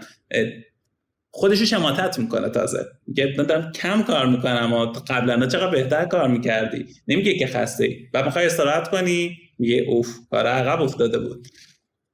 این بدترین کاریه که یه نفر میتونه انجام بده، اما من خودم براش راه حل ندارم حقیقتش. ببین منم براش ندارم ولی ایده دارم، به خاطر اینکه من یکی از کارهایی که خیلی دارم سعی میکنم بکنم ابزرو و مشاهده کردن خودمه، چه در رفتار و چه در تفکر. مثلا شاید همین الان که دارم با تو صحبت میکنم و بعدش میخوام برم این میتینگ راجع به پروداکت مارکت فیت صحبت بکنم، از نتیجه از همین صحبتی که الان با هم کردیم اینه که بچا شاید نباید راش کنیم، همین الان یهو تصمیم بگیریم. ما الان خسته داریم از یه جای دیگه داریم میایم، خاکی و به گل نشسته داریم از یه جای دیگه داریم میایم، حالا داریم میشیم راجع به این صحبت میکنیم. من بعد از ریحون که چه عرض کنم، من از 2006 شاید فرق این حرف اصلا عجیب باشه، یعنی الان که اصلا دارم بگم خودم خجالت میکشم دارم حرفو میزنم. من از 2006 که 18 سالم بود و اومدم کانادا، از اون موقع یکم زندگی خیلی عوض شد، یکم که چه عرض کنم، همش بود دو دانشگاه درس تو بخون و مطمئنم همه کسایی که مهاجرت کردن این اتفاق براشون افتاد. زندگی دیگه هیچ وقت شبیه زندگی قدیم نشد و اصلا اون حالتی که بچه‌ها الان ایران هم باشون زنگ میزنی آقا عیده ما رفتیم شمال، ما اومدیم اینور، ما قشمیم، ما کیشیم، ما اینجاییم، ما اونجاییم، یا حتی هر چقدر زندگی تو ایران بد باشه ولی یه احساس زندگی در جریان نستی وجود داره که اینجا نیست. اینجا انگار تو زمانو یه پازی زدن، انگار رفتیم سر کار عسلویه تا دوباره برگردیم شهر، میدونی؟ و این زمانه یه مقدار اکستند شده و بلند شده، این اتفاقی که داره برای ما الان میفته. و من خودم از 2006 که اومدم بیرون و بعد رفتم درس خوندم و بعد اولین استارتاپمو جوین کردم و بعد استارتاپ خودمو زدم و بعد رفتم جاهای مختلف، چین رفتم، امریکا رفتم، ایران رفتم. من احساس میکنم از اون موقع تا به امروز من تا حالا تایم آف نداشتم. تمام مسافرتایی که دارم الان بهش فکر میکنم همش کاری بوده. شاید فقط مثلا توی این مدت شاید فقط یک هفته بوده، یعنی داریم راجع به 16 سال داریم حرف میزنیم، من یه هفته رفتم که مثلا بگم به کار فکر نکنم و اصلا یعنی قدرت این که به کار فکر نکنم ازم گرفته شده، میدونی؟ یعنی اینو نمیگم من خیلی آدم حواس جمعیم و بیزی خودم و اینا، نه، من اصلا یادم رفته بتونم ریلکس کنم، من یادم رفته بتونم از زندگی لذت ببرم، من یادم رفته اصلا یه سری کارا رو نباید بکنم که من اصلا همین الان شاید اگه دارم دو میرم میپرم راجع به پروداکت مارکت صحبت کنم، آقا یه دقیقه بعد شما مغزمون دیگه اصلا خاصیت ارتجاعیشو برای اینکه با ایده‌های جدیدتر فکر کردن داره از دست میده. درسته که خیلی اکتیوه ولی تو باشگاه هم که میری ورزش میکنی، اون روزی که داری وزنه میزنی اون روز این نیست که داری ماسل درست میکنی، داری عضله میسازی. اون روزی که داری استراحت میکنی داره عضله خودشو ترمیم میکنه، داره عضله میسازی و ما این فرصت رو به خودمون ندادیم. و من احساس میکنم یکی از بزرگترین اشتباهاتی که من کردم اینه که اصلا زندگی کردن داره یادمون میره. ببینه دقیقاً همینه یه جورایی، ولی لازمه ساخت استارتاپ موفق هم هست این یادت بره زندگی بکنی، چون که اوایل یه استارتاپ انقدر کار زیاده و تو هم که باید همه کار بکنی، باید خودت مدیریت بکنی، باید خودت جواب مشتری‌ها رو بدی و اگه یه نفری باشه که بگه که خب من میخوام به زندگی من برسم، از اون میمونه و یه جورایی به قولی کچ 22 اگه بکنی استارتاپ موفق میشه ولی زندگی یادت میره و در ادامه برن‌اوت میشی، نکنی هم استارتاپ موفق نمیشه. یعنی یه جوری لازمه کسایی که استارتاپ موفق میزنن هم همینه و یه چیزی رو فدا بکنن، چون یه کار یک نفر و دو نفر نیست ساخته یه شرکتی از صفر. ما یه چیزی رو فدا کردیم اما اینکه داریم ادامهش میدیم یه قضیه دیگه است. همیشه هم ناراحتیم از استیت فعلی استارتاپ هم همیشه ناراحتیم. من یادمه زمانی که شبی که راند اول پریسیدمون رو ریز کرده بودم من ناراحت بودم، اینجوری بودم که اوکی حالا باید نه تنها جوابگوی مشتری باشیم و جوابگوی اینوستر هم باشیم، حالا باید عددهای بیشتر نشون بدیم. راند دومی که ریز کردیم دوباره گفتم اوه الان دیگه بدبخت شدیم، الان دیگه باید با همه دیگه صحبت کنیم، الان دیگه توقع همه رفته بالا، مگه میشه این خراب بشه؟ الان یه نفر مثلا تو مشتریامون ناراضی باشه، اگه فردا کنسل کرد چی؟ خب من باید بریم جوابگو باشیم. بخاطر این آدم نگران میشه، میگه که تک تک چیا رو چک کنم ببینم همه چی خوبه. همین استرسه آدم از درون میکشه. این جذب سرمایه که هر موقع یکی جذب سرمایه میگیره کانگرچولیشن رو تبریک میگم و اینا، اینطوری که داداش میدونی که پول قرض گرفتم، یعنی میشه آخه یه زمانی خب این اتفاقاتی بود که مثلا خب آخه ببین دنیا عوض شده. یه نکته که من میخوام الان شاید جا داره آدم اولش اینجا بگه که خب به خودمون هم یکم حق بدیم که اشتباهاتی که کردیم واقعا هم حق داشتیم. من و امثال تو با دنیای استارتاپ و تک زمانی آشنا شدیم که سنمون کم بود و اولین دوره استارتاپ رو از دهه مثلا 1995 به اینور که حالا دیگه از نتسکیپ و موزاییک و این براوزرها اومدن تا همین 3-4 سال پیش خودمون، میدونید، یعنی تا همین چند وقت پیش، تا قبل از کووید ما دنیای استارتاپ ها رو اینطوری دیدیم. یه استارتاپ می اومد $100 میلیون ریز میکرد، بعد سالها گذشتن داریم امثال اپل، مایکروسافت، یاهو، نمیدونم نتفلیکس، این همه کمپانی داریم میبینیم که ایر بی ام بی، واتساپ که با سرمایه های آنچنانی اومدن و حالا واتساپ ها اینا خیلی، مثلا اینستاگرام اینا خب 40 نفر بیشتر نبودن زمانی که 10-20 میلیون دلار مثلا اکورد شدن توسط فیسبوک. ولی کلا خیلی اتفاقی بود که چیز میشد، جشن گرفته میشد، عددهای آنچنانی. و بعد حالا یه اتفاقی که الان افتاده برام خیلی داره اتفاق تو دنیا میفته، من عقبم، باید 10 برابر بیشتر کار کنم، من خیلی عقبم از این قضیه. دقیقاً. و آخه اینطوری هم بود، یعنی واقعا حداقل تو لایف تایم من 20 سال گذشته اینطوری بود. الان انگار دوباره یه پارادایم شیفتی داره انجام میشه که دیگه آقا تمام شد پول بریزی تو مارکت. مثلا کپیتالیسم که دلیلی بود که آمریکا تونست تمام این همه استارتاپ ها رو درست کنه که آقا پول بریز، حالا از 100 میلیون میریزی 90 میلیونش هم سوخت شد، با یه 10 میلیونش چیزی در میاد توش که اونو میری دوباره میفروشی 200 میلیون. یعنی این اتفاق اینطوری بود. تا الان هم دنیا اینطوری بود. یعنی اصلا کلا من دارم نگاه میکنم اصلا اینجوری ساخته شده این کشورها، میدونی، اینا فورگیونس بالایی داشتن. اینا مثل ایران نبود 1 میلیون بهت بدن اگرم 1 میلیون تومان اگرم 1 میلیون هم زدی خرابش کردی دیگه بازی بیرونی. اینجا 1 میلیون میدادن خراب میکردی بیا یه 5 میلیون دیگه روشون 1 میلیون تجربه کسب کردی، انقدر میکردن تا ببری. یعنی اینجا اینجوری بود که بدو انقدر تشویقت میکردن تا بشی. و الان یه پارادایم شیفتی اتفاق افتاده عملاً که دیگه اون قدیم اینطوری دیگه نیست. دیگه الان بانک‌ها رو داریم می‌بینیم که دیگه دارن نتیجهشو می‌بینن، اتفاقاتی که توی اکانومی که دنیا داره اتفاق میفته نتیجهشو می‌بینیم. و دیگه الان فقط کمپانیایی رو دارن تشویق میکنن که دیگه خیلی حالا یا بوتسترپن یا خیلی لینتر و تر و تمیزتر و چابکتر و کوچیکترن، انقدر نیاز برای پول سوزوندن ندارن، راهشون رو پیدا کردن، افیشنتن، دارن ای آی رو استفاده میکنن برای اینکه دیگه هزینه‌هاشون نبرن بالاتر. اینقدر تون حرف زدم جلوم پرید. و اتفاقی که افتاد به نظر من این بود، یعنی ماها الان باز هم به عنوان یعنی ماها احساس میکنم دوباره با یه کتاب قدیمی ترند شدیم، آموزش دیدیم، 20 سال دیدیم که استارتاپ ها چجوری دارن میانن و الان دوباره اتفاقی افتاده، پارادایم شیفت، که دوباره باید انگار هرچی بلد بودیم، حالا هرچی نه ولی you get the idea، که هرچی بودیم و بذاریم کنار یه گوشه و دوباره باید الان با یه مکتب جدیدی شروع کنیم استارتاپ زدن. دیگه اونطوری نیست که تا الان کمپانی‌ها رو میزدن، الان یه جور دیگه است. دقیقا همین شده و خیلی چیزا عوض شده از آخر 2021 به این طرف. دیگه اون پول درشت اینا وجود داره و من خودم امید دارم که این ادامه پیدا کنه، وگرنه دوباره ما یه بابل 2000 رو داشتیم در ادامه و ایشالله که دوباره نمیشه. اشتباهات زیادی ویسیا سر کووید کردن و استارتاپ ها سر کووید کردن ولی الان دارن جبران میکنن. ما خودمون هم خب پارسال و امسال ریس کردیم و دقیقاً در بحبوحه همین اتفاقا بود. تمام ویسیا اینجوری بودن که ما دیگه پولامون رفته به باد، تمام پولا رو تو کووید آتیش زدیم رفته، پول نداریم و هم که دارن لیاف میکنن و ما باید حواسمون باشه که اگه یه ته صندوق هم یه چیزی مونده، اگه یه دونه از استارتاپمون داشته آتیش میگرفت به اون کمک کنیم.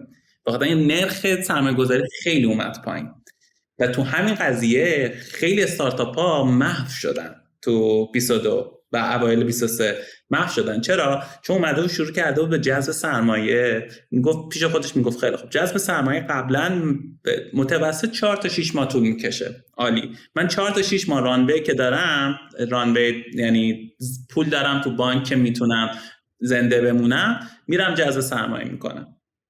تو 22 این 4 تا 6 ماه شده بود 8 تا 10 ماه متوسط زمان جذب سرمایه. خیلی از استارتاپ ها قبل از اینکه بتونن فرایند جذب سرمایه‌شون رو تموم بکنن، پول بشینه تو حسابشون، مردن و تماما از بین رفتن، چون نمیتونستن دیگه، پولی نبوده بود و ویسی هم همه قانع نداشته بودن که بهشون پول بدن. خیلی یکی از چیزایی که به ما خیلی کمک کرد تو همین زمینه این بود که کش فلو پوزیتیو بودن، ما مثبت بودیم و میتونستیم بگیم که اوکی الان این ویسی اگه داریم باهاش صحبت میکنیم نمیمیریم اگه قبول نکنیم آفرشو، میتونیم با یکی دیگه هم صحبت کنیم، آفر بهتر بهمون بده، یه پیشنهاد بهتری بده و زنده میمونیم. و برای ویسی هم این خیلی مهم بود، چون میگفت این میتونه زنده بمونه اگه من این میتونه بیزینس خودشو از گلاب بکشه بیرون، منتظر پول من نیست که نجات پیدا کنه. و برای اونا خیلی جذابتر بود که ببینن که یه نفر مثبته، یه نفر داره پول نمیسوزونه. و الان هم داره تو 23 این اتفاق شدیدتر شده دیگه، خودت داره میبینی همه این لیافایی که داره اتفاق میفته سر همین قضیه است، چون هیچکی پول نداره و ویسی ها که پول دارن پولشون رو نمیدن به دلایل مختلف که حالا میتونیم صحبت کنیم، پولا رو پیش خودشون نگه داشتن و به استارتاپ ها نمیدن. بخاطر الان خیلی بوتسترپ کردن مهمتر شده، خیلی کش فلو پوزیتیو بودن مهمتر شده. قشنگ میتونه استارتاپ ها نجات بده و میتونه والویشن و ارزش اون استارتاپ قشنگ 2 برابر کنه. الان اصلا نراتیو ویسی ها و ما خودمون که الان هم دوباره توی فاند ریزینگ قرار گرفتیم اینه که اصلا چون قدیم رشد حتی اگه پول میسوزونی پول بسوزون، رشد انقدر رشد در یک زمان کوتاهی، یعنی داریم فیلماش هم میبینیم مثلا اوبر. یعنی مثلا من الان دارم نگاه میکنم مثلا واقعا مثلا کمپانیایی که مثلا ما تو ایران هم می‌خواستیم بزنیم، یعنی مثلا اسنپ اینا یکم چون حالا دیجیتال میگم چون راکت اینترنت و اینا شاید بازی و بلد بودن یه مقدار درک بالاتری داشتن، ولی مثلا من الان این تیوی شوهای مثلا در رابطه با اوبر و نمیدونم در رابطه با وی ورک و اینا داریم نگاه میکنیم، جنگ بوده. یعنی آقا به سرعت هر کاری میکنی شده حتی $100 میلیون شده بسوزونی مارکت رو سریع بگیرین. یعنی مثلا ما تو ایران خودمون ریحونه داشتیم، حالا یواش تهران رو بگیر، حالا یواش مثلا رستوران رو حالا روزی بری 10 تا قرارداد ببندی، حالا بعدش بری مثلا شهرهای دیگه، حالا اوردرت 100، حالا اوردرت 200، حالا اوردرت 1000. در صورتی که اگه تو آمریکا بودی کاری که ما تو 1 سال کردیم و باید تو 1 ماه می‌کردی تو امریکا، یعنی باید پول میریختی، کلی آدم هایر می‌کردی، میرفتی کل ایرانو می‌بستی. و من احساس می‌کنم مثلا اسنپ و اینا با یه همچین هاری وارد مارکت تو ایران شدن، یعنی بازی رو انگار یه جا بهشون گفته بودن که داداش بدو سر هر 4 آدم بذار هایر، فقط هایر، بدو. در صورتی که ما اصلا نبودیم تو این بازی، ما اصلا مایندست این بازی رو نداشتیم. ولی این بازی الان عوض شد دوباره، یعنی دیگه اون پول نیست، اون پول اضافه نیست که بخوای بسوزونی و رشد به هر قیمتی دیگه کانسپتش عوض شده، دیگه رشد به هر قیمتی نیست. الان من دوست دارم بدونم شما خودتون چجوری جذب سرمایه کردین؟ از ایران جذب سرمایه کردین؟ از بیرون ایران جذب سرمایه کردین؟ نه ما که خب ربطی به ایران نداریم خودش.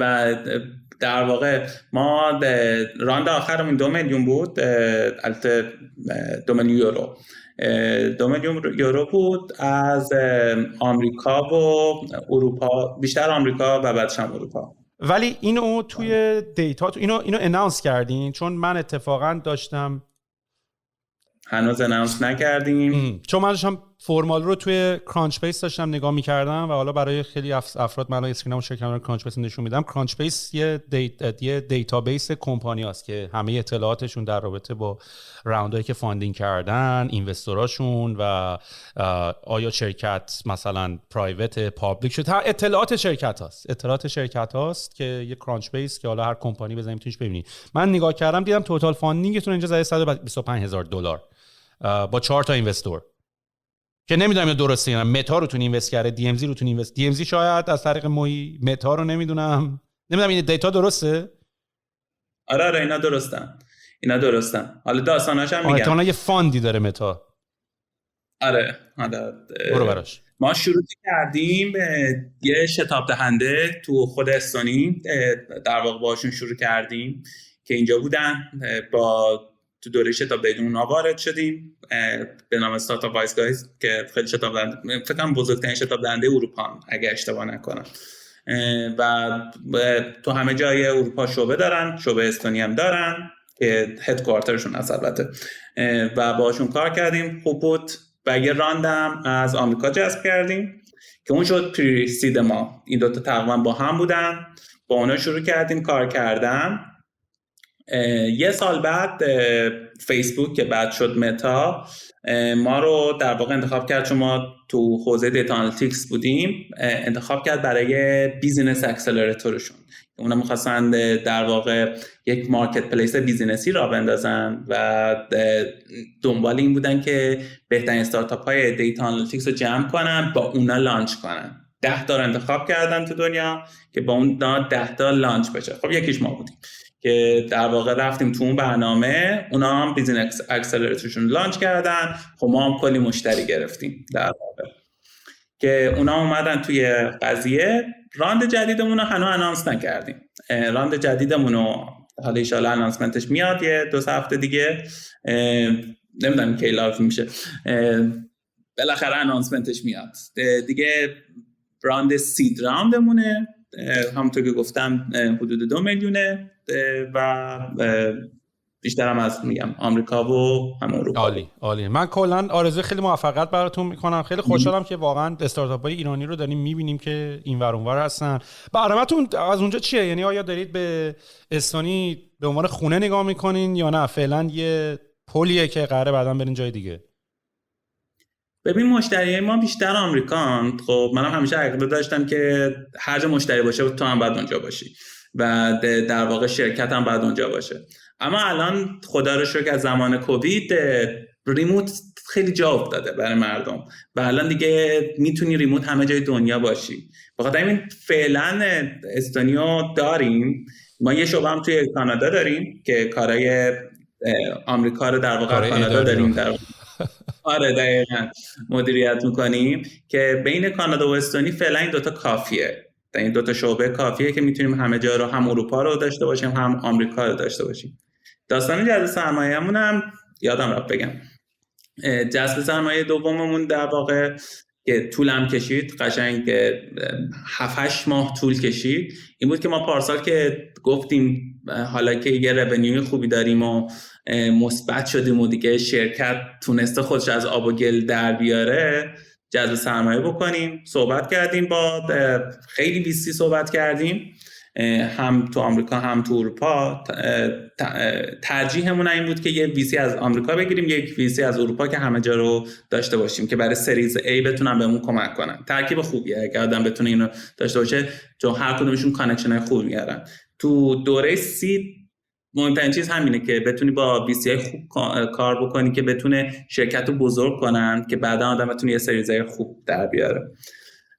دیگه با چند نفر صحبت کردیم اما خیلی به هم ریخته بود، طول کشید، به همه چون گیر دادن، به ایرانی بودنمون گیر دادن، به سرویسمون کردن رسما، خیلی گیرای زیادی دادن، پولم خب کمتره.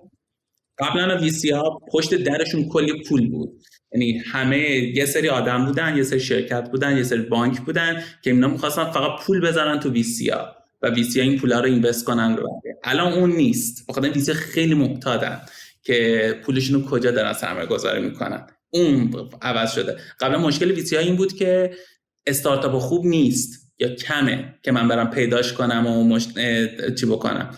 اما الان این مشکلشون این نیست که استارتاپ خوب نیست، استارتاپ خوب هست، پول ندارن که برن این روش. به ما که خورد استارتاپ خوب هست، پول نیست. ببین حالا الان یه چند وقتیه، چون این بحث کجاه یه مقداری این از آپشن بودن زیاده ما داریم از اون ور میخوریم، حالا هم تو پروداکت مارکت فیتمون هم تو زندگیمون. این بحث این که حالا دنیا ریموت شده و ما هم الان هممون به قول خودت رفتیم یه جاهایی که حالا فعلا هستیم.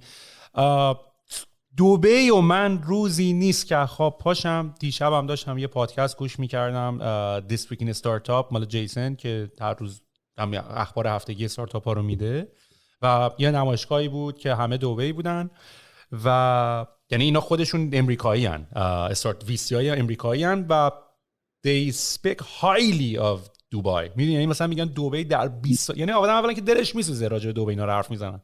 یعنی 20 ساله که یارو از واقعا از خاک و خل تبدیل شدن به کجا و بعد کشور خودمون آدم داره نگاه میکنه که داره وایبر قطع میکنه، تلگرام قطع میکنه، اینستاگرام داره قطع میکنه. واقعا اصلا ثقیله قضیه، خیلی ثقیله.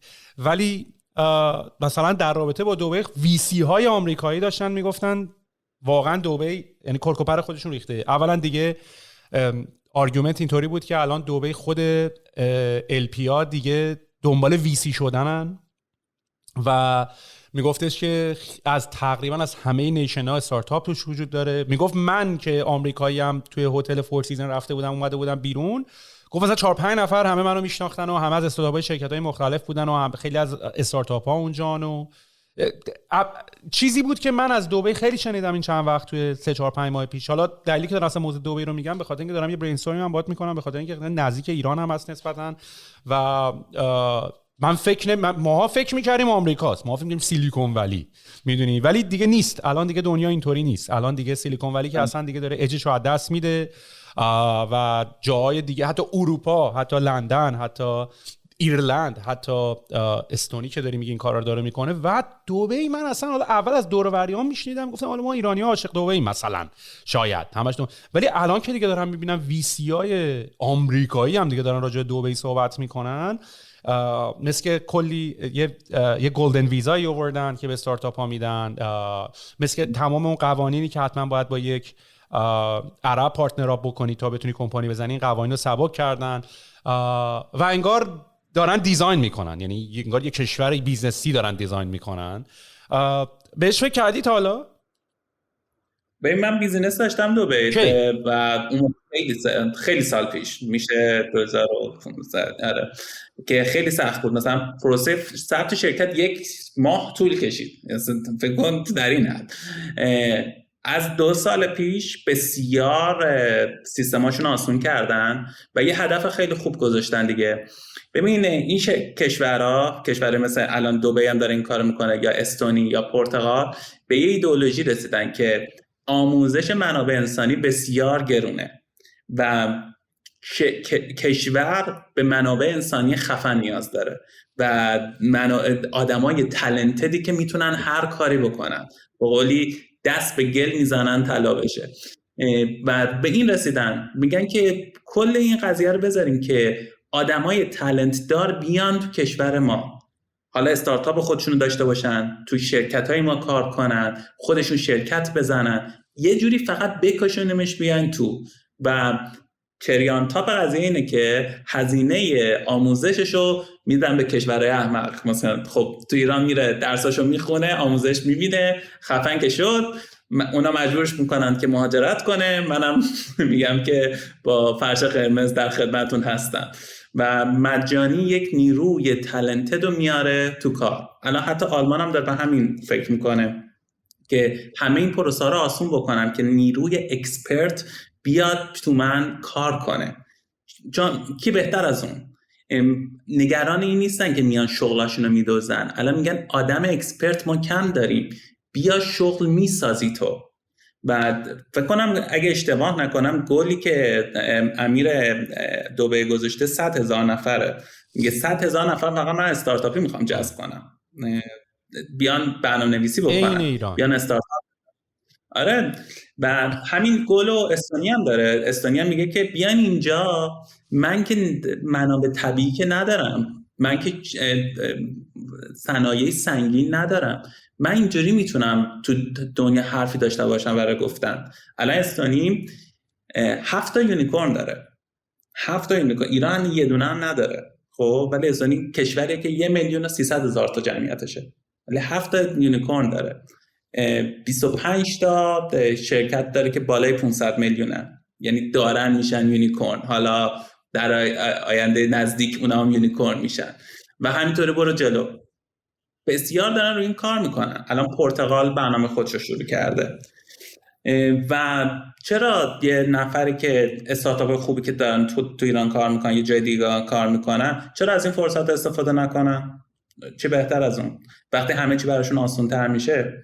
ویسی هم از اون طرف فهمیدن که تمام دنیا فقط سیلیکون ولی نیست. سیلیکون ولی حقوق دیولپرها سر به فلک میزنه، اما همون دیولپر به خوبی تو نیویورک هم هست. خب چرا نرم تو نیویورک استارتاپام لانچ کنم؟ من که میتونم یه زوم بذارم با کسی که ویسی که تو سیلیکون ولیه.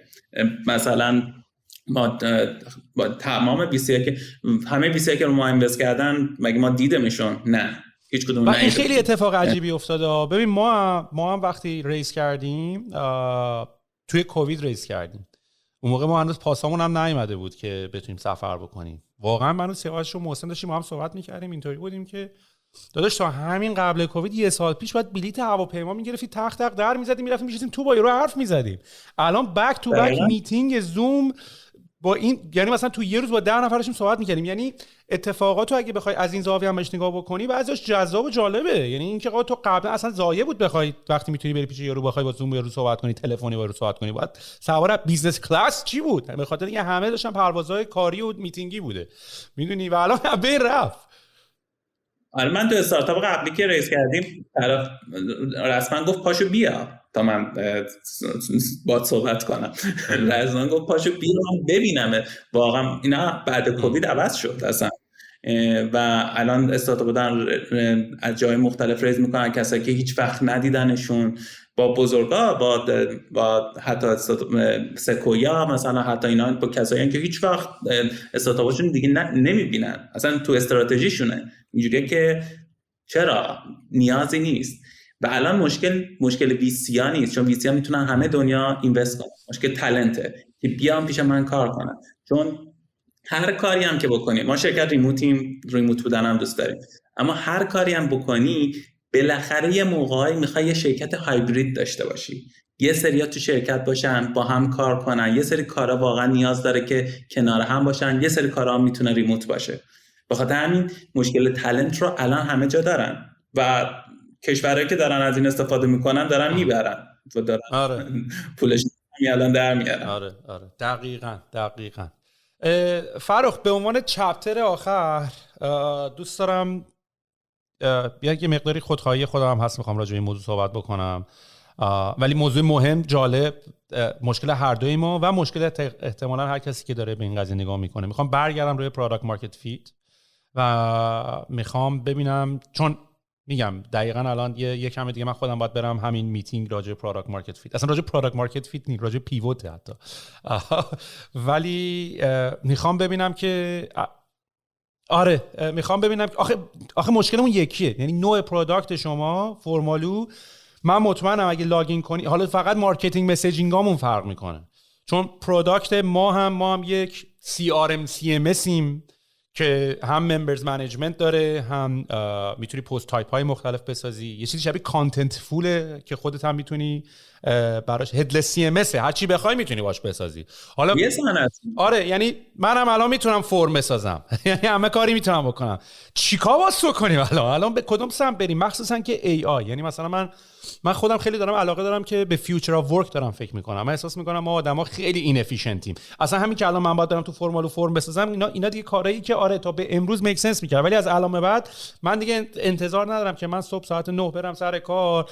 یعنی من بعضی موقع الان که نگاه میکنم با وجود به وجود اومدن AI، زمان قدیم خب هپی بودیم، میرفتیم سر کار، شب خسته و کوفته برمیگشتیم، ولی ماحصل کار خیلی هم نبود، میدونی. یعنی یه تیم 20 نفره رو جمع کردی با کلی سرمایه، صبح رفتی سر کار، اومدی مثلا حالا از توش یک کمپین مارکتینگ اومده بیرون، میدونی. خیلی کار افیشنتی ما یعنی من الان دارم به خودمون نگاه میکنم از صبح تا بعضی موقع با خودم، ما مثلا 50 نفریم، بعضی موقع با خودم نگاه میکنم مثلا تو یه میتینگ میری 20 نفر تو میتینگ، یعنی 20 ساعت کاره دیگه، میدونی. بعضی موقع من با خودم فکر میکنم که مثلا ما الان صبح که اومدیم الان شب شده، اصلا یه ماه گذشته، صبح ولش کن، یه ماه گذشته 50 نفر آدم هر روز این هم پول برن کردیم. مثلا این موصلش یه مارکتینگ وبسایت و یه کمپین و اینقدر یوزر و اینا بود، یعنی این چقدر اینفیشنتیم. این قبلا میک سنس میکرد، خیلی هم باحال بودیم تا قبلا. الان که ای اومده یه اینتر میزدی، حتی کار سرچ هم اضافه کاری، یارو پی اچ دی خونده مارکت ریسرچ کنه، یعنی صبح تا شب فقط بره این پیپر رو بخونه، اون پیپر رو بخونه، این پیپر رو بخونه، اینا رو بذاره کنار هم. الان احمقانه به نظر الان کاری که تا هفته پیش انجام میدادن، اینتر میزدی چت جی پی تی و بارت برات تیبل درست میکنه، مقایسه میکنه. من الان بعد برای اینکه مثلا مقایسه مارکت کامپتیشن هم ببینم کامپتیتورهای من چقدر والویشن دارن، چقدر مانثلی ریکارینگ ریوینیو دارن. ابتداش هم پابلیکه ولی باید مارکت ریسرچ بکنی، باید بشینی لپتاپ بذاری، کافی بذاری، بشینی بخونی، تو جدول خودت یادداشت کنی. ببین الان همینو به چت جی پی تی میگی آقا یه تیبل برای من درست کن که 5 تا کالم داره، تو هر کالم یکیشو بزن رونیو، یکیشو بزن والویشن، یکیشو بزن تعداد یوزر، یه جدول دیگه هم درست کن بگو کی چی داره، تق اینتر. یعنی مثلا میزنی الان کار یه پی اچ دی احمقانه است، کار و من الان دارم نگاه میکنم فیوچر اف ورک چیه.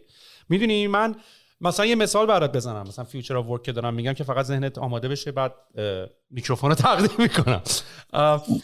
مثلا من سر مثلا ریحون که حالا یکم تنجبل تر و قابل درک تره موضوعش، مثلا ما میرفتیم فکر میکردیم امروز باید چیکار کنیم. خب برای اینکه ما تعداد سفارش‌های غذامون رو توی این کوارتر یا توی این ماه بزنیم، مثلا چه میدونم مثلا 1000 تا اوردر عقبیم. و چیکار کنیم که 1000 تا اوردر عقبیم؟ به کسایی که تا حالا سفارش ندادن میگیم کد تخفیف بدیم. بعد این پروسه خیلی پروسه احمقانه‌ای. الان بهش فکر می‌کنم، اون موقع نبودا. الان که مثلا داش فکر می‌کنم بری با تیم مارکتینگ صحبت بکنی، بگی آقا یه کد تخفیف به من بده، بری کد تخفیف برای من جنریت بکنیم با 20% تخفیف، بری با مالی بزنی که آقا من قایق اینقدر میتونم تخفیف بدم یا نه. بعد بری با تیم مارکتینگ صحبت کنی که یه کمپین درست بکنی. بعد بری از توی طول اینترکام مثلا اوردر تمام یوزرایت که مثلا تا حالا اوردر ندادن توی یه ماه گذشته رو سگمنت کنی، اکسپورت بگیری. بعد بری تو پنل نیک اس ام اس اکسپورت یوزراتو ایمپورت کنی. بعد بری یه مسیج بنویسی، کد تخفیفی که تیم مارکتینگ جنریت کرده رو بنویسی بذاری اون تو، بعد بفرستی همه برن، بعد این یوزرها بیان. اصلا خیلی یعنی یعنی کل کمپانی تو یه هفته رفته سر کار که یه کمپین مارکتینگ. در صورتی که مثلا من فیوچر اف ورک و یه ای آی میبینم که یه مسیج بهت بده رو گوشید، آقا با توجه به دیتایی که من دارم تو هدف این ماه تو نمیزنی، میخوای یه کد تخفیف جنریت کنم بفرستم به همه کسایی که یه ماه، یعنی اینسایتش هم داره جنریت بکنه. من فقط به عنوان یه آدم یعنی اینجوری که بله، یعنی من تو مکزیک لب آب نشستم، بله بزن و کاره داره انجام میشه دیگه. و من الان که از این دید نگاه میکنم چقدر ما آدم‌ها این افیشنتیم، و حالا الان دارم نگاه میکنم که الان این پیوت من و تو چه شکلی میتونه باشه. ببین الان خیلی هم فیوچر اف ورک نیست، فیوچر اف ناو. آره الان دقیقاً پلتفرمی که گفتی هست و الان داره استفاده میشه.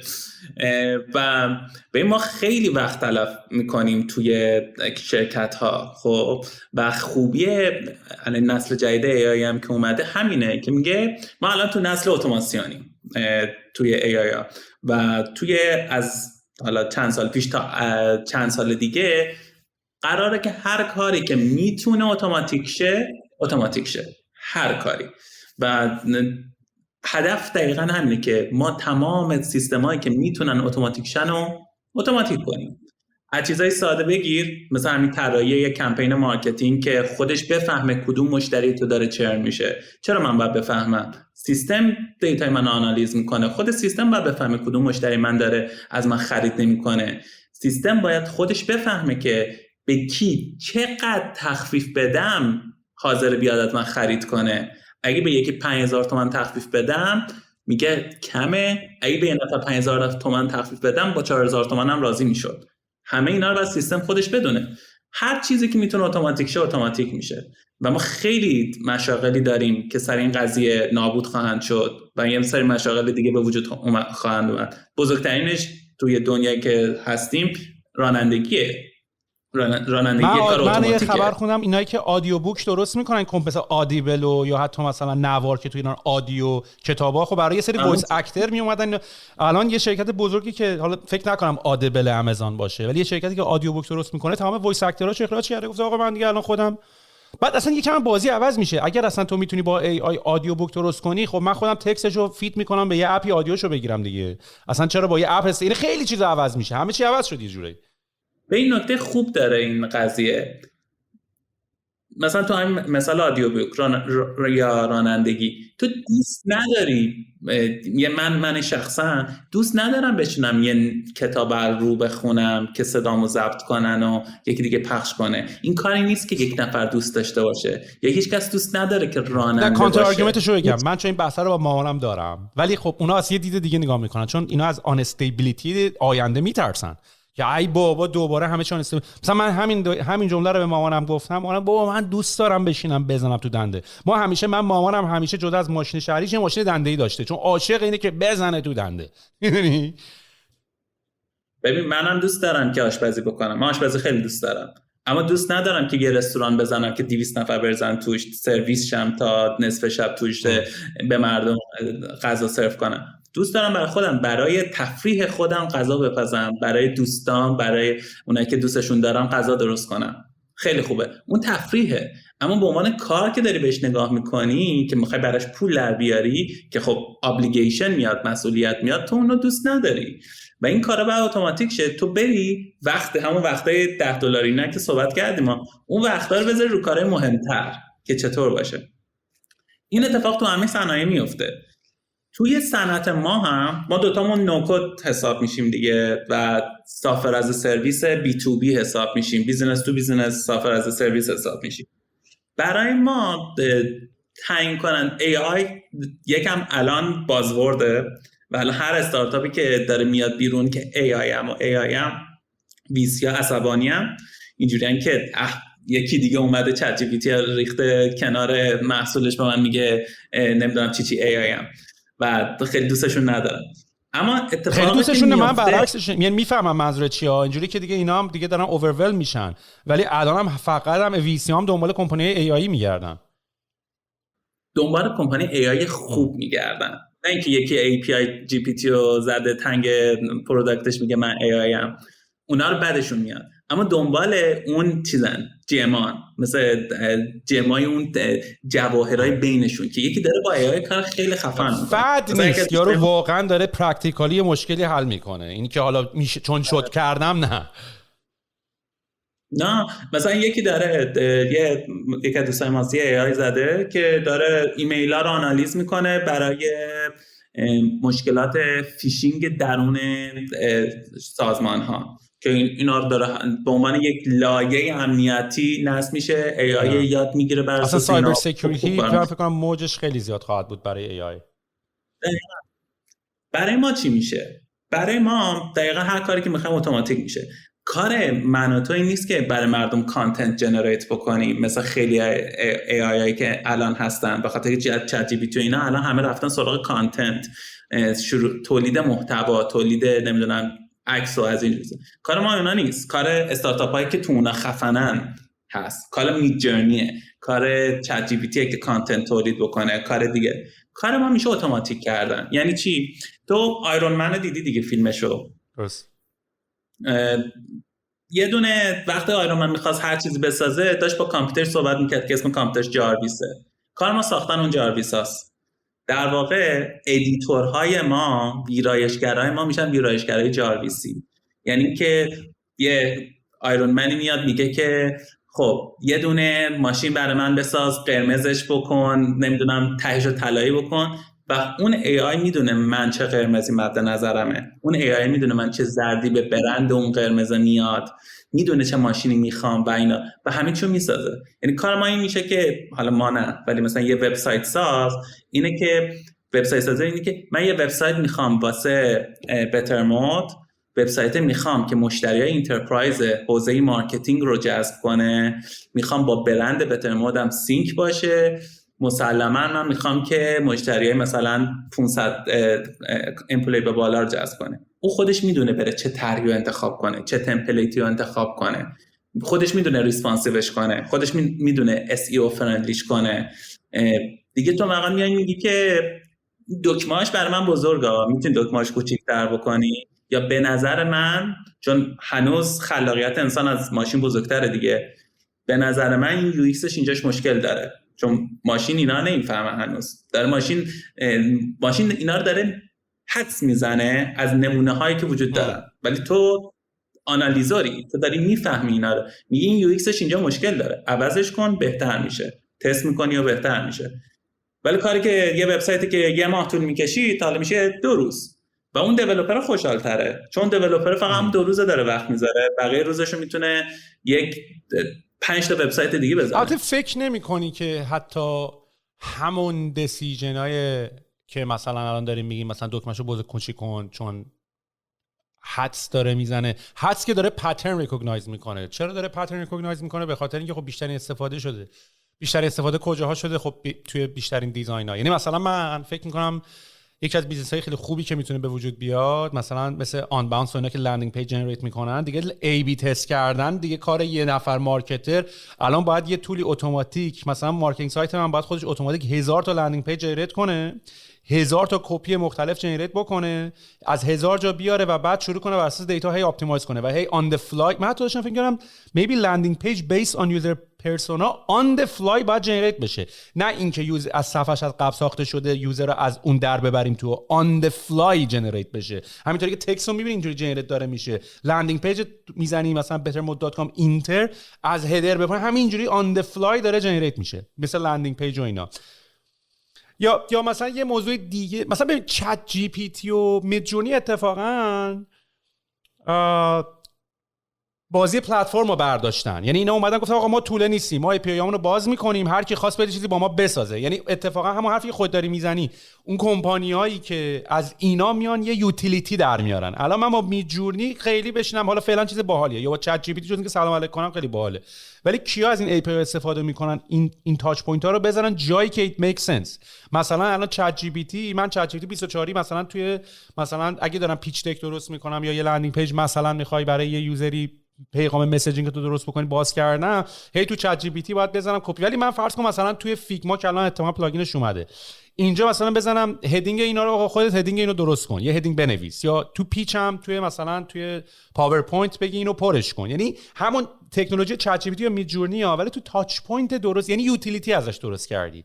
مثلا الان گرامرلی من دیدم خیلی اسمارت گرامرلی داشت این کارو میکرد قبل از که چت جی پی تی بنده خدا بیاد، داشت کمک میکرد که جملات درست بکنی و اینا، اصلا یهو پوکید. ولی خیلی سریع دیدم الان مارکتینگ ویدیوهاشو تبلیغ کرده، چت جی پی تی آورده یا نوشن مثلا آورده که آقا مثلا تونتو درست کن، اینو درست کن. خیلی جالبه مثلا این چیزا که ما داریم هم میبینیم اصلا جدید نیست. من یه کتابی خونده بودم در رابطه با دقیقاً همین داستان که یه مثلا کتاب رو مثلا 7-8 سال پیش خونده بودم، ولی در رابطه این با این بود که یه پلاگین براوزرت میشینه رو جیمیلت و ایمیلاتو اسکن میکنه و بعد بر اساس این که یعنی نوع نگارش تو رو یاد گرفته، طرف مقابل هم میشناسه چون رو اپ رو اونام نصبه. بعد مثلا یارو از تو مثلا میخواد یه ریکوست بده، آدز این که احتمال این که بتونه با تو یه صحبتی بکنه و نتیجه مثبت بگیره رو ببره بالاتر. یعنی من توی درخواستی دارم از فرخ یا بخوام به وی سی ایمیل بزنم بگم میخوام راوند بعدیمو ریز بکنم، جملات منو طوری تغییر میداد که آدزش بره بالاتر. من الان دارم از چت جی پی تی یا نوشن ای پی همین استفاده میکنم. من چون آدمیم که یکم شارپ و تند حرف میزنم، یعنی مثلا اینجا که این چه بعض کاره این لا بلا بلا بلا، الان جمله‌مو مینویسم با همون لحن میدم چت جی پی تی، مثلا اینطوری بودم که آقا این چه کاریه کردی، دوباره از اول اینو مثلا بزن. بعد به چت جی پی تی که میدادی، چت جی پی تی اینجوری که I think there is a room for improvement و خب آدز این که من نتیجه مثبتم بگیرم بیشتر شده بود. ولی این که حالا کی این یوتیلیتی ها رو کجا مثلا همه میگفتن گرامرلی مرد، ولی به نظر من اگه گرامرلی سری بپره قضیه رو یوتیلیتیشو بیاره بالا، من همچنان کانتینیو میکنم از استفاده کردن از گرامرلی. ببین به این پلتفرم‌ها هیچ کدوم خطر هستن ولی مردنشون بستگی به باهوشیشون داره. مثلا همین الان که گرامرلی گو رو زده که دقیقاً هدفش اینه که با AI استفاده بکنم، تا الان استاتیک تر بودم، حالا خیلی داینامیک این کارو بکنم که منم استفادهش کردم. باگ داره ولی خوبه، خیلی بهتر از قبله و داره کار میکنه. بقیه شرکت ها میتونن این کار بکنن. بالاخره تو داری یه ولیو ادی میدی که بقیه نمیدن و اگر از اون استفاده بکنی، با AI اتوماتیکش بکنی، برنده بازی. اگه نکنی و سعی کنی یه ولیو ادی خلق کنی الکی، خب که مثلا ما اینو داریم، مثلا نمیشه، کار نمیکنه. اما اگه میگه که اون کاری که من دارم توش میکنم بهتر، گرامرلی داشت گرامر رو بهتر میکرد، کمک میکرد تو بنویسی، خب با AI میتونه بهترش بکنه. اما اگه شرکت دیگه بیاد مثلا بگه که نمیدونم من براتون عکس تولید میکنم الکی، به هیچ دردی نمیخوره. باید یه هدفمون پشتش باشه که الکی ارزش خلق نکنیم، اتوماتیکش بکنیم، دوباره بریم سمت این که اون چیزی که مردم میخوان و حدس بزنیم و استفادهش بکنیم. کمک میکنم.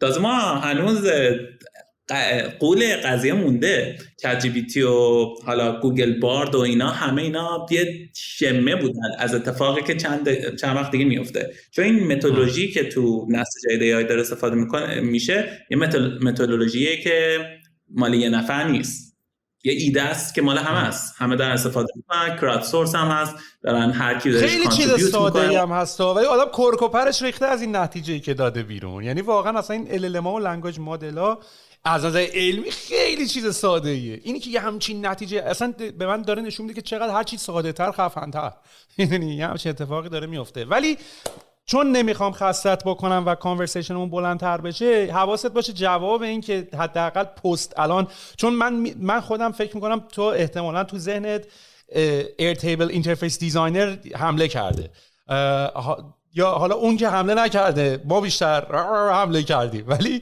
کلا میخوام اینم تو ذهنت باشه که جواب اینو حتما به من بدی که من الان میرم میتینگ ببینم شما به چه نتیجه رسیدین. تو اون قضیه اونو ببندیم، اینه که تو 2 سال آینده ما اوپن سورس ای آی ها رو خواهیم داشت که هر کی میتونه ای آی خودشو، هر کمپانی لنگویج مدل خودشو خواهد داشت. آره یه کوچیکشو تغییر میده و یه دیتا سورسش هم عوض میکنه، به یه چیز جدید وصله، با یه نوع جدیدی ترین میشه، آموزش میبینه و اتفاقای مختلف میفته. اون سوال در رابطه با اپ بیلدر که اینترفیس دیزاینر ایتیبل که دقیقاً داره یه کاری شبیه کار شما رو میکنه، میخوام ببینم این نتیجه حالا پیوتاتون به کجا میره. آیا محدودتر میکنین؟ به خاطر اینکه ریسورس های ما محدوده دیگه. یعنی من الان نمیدونم تو الان مثلا من توی سایتتون میرم رو پروداکت 1 2 3 4 تا پروداکت دارین، تیم چند نفره؟ یعنی باید به هر حال ریسورس تو بذاری روی یه دونه، آخر همش باید کار بکنیم دیگه. آخر کدوم میشه این؟ ما عملا مشکل داریم.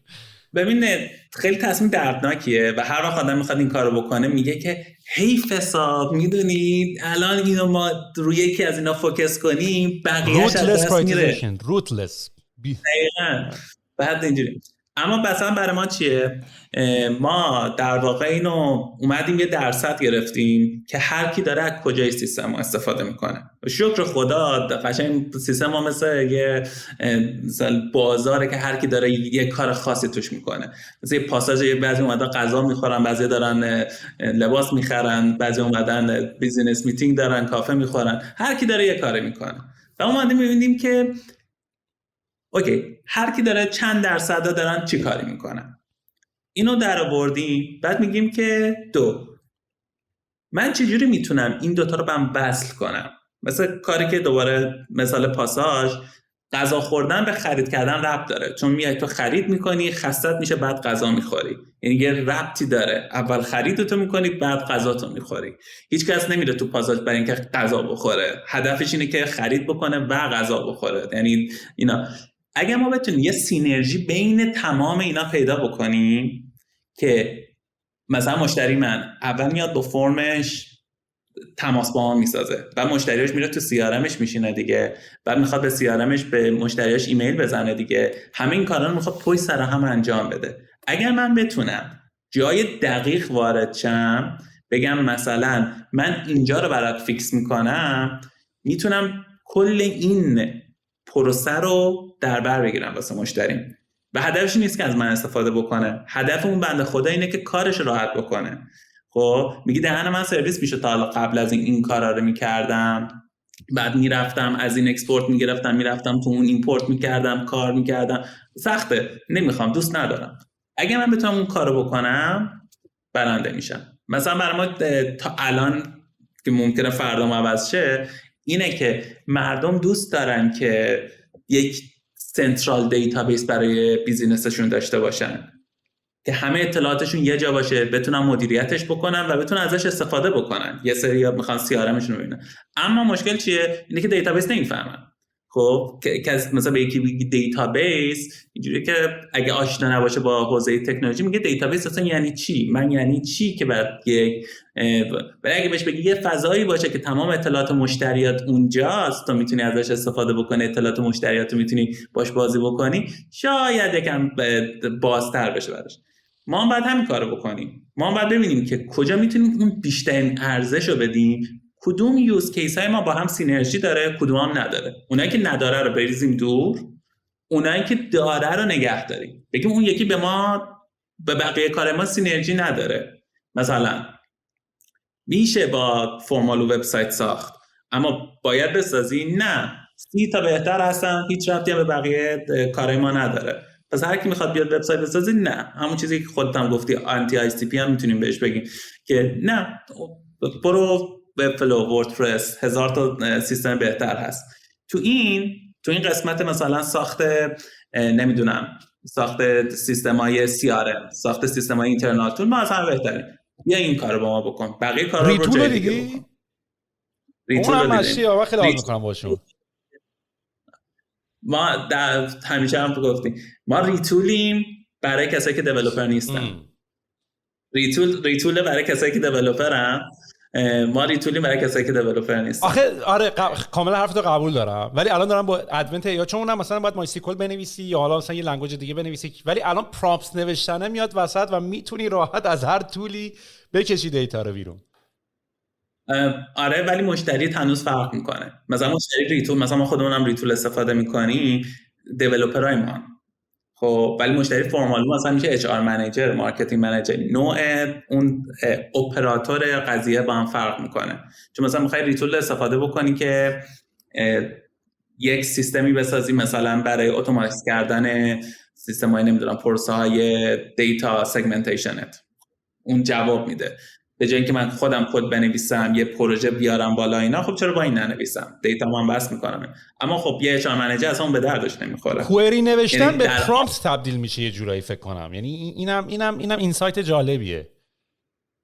ما اینوستور مشترک هم داریم با توی در این حد جداییم که پس کانفلیکت ندارین احتمالاً. آره اونا اینجوریه که خب راه خودش، این راه خودش داره، عیسی به دین خود، موسی به دین خوده. آره اینم نکته جالبی اتفاقا گفتی. شاید بگیم برای کسایی که در تو فاز ریزینگ هستن اینه که بعد بریم پورتفولیوی کمپانی‌ها رو نگاه بکنیم که اگه یه کمپانی شبیه دوباره داشته باشه کانفلیکت اف اینترست دارن، روتون اینوست نمی‌کنه، الکی خودتون رو سبک نکنید. این که خیلی مهمه. من اولین کاری که میکنم همینه، خب که میرم پورتفولیو نگاه میکنم. حقیقتی از اون مهمتر اینه که ما 3 نوع ویسی داریم: ویسی های خوب، ویسی های بد، ویسی های متوسط.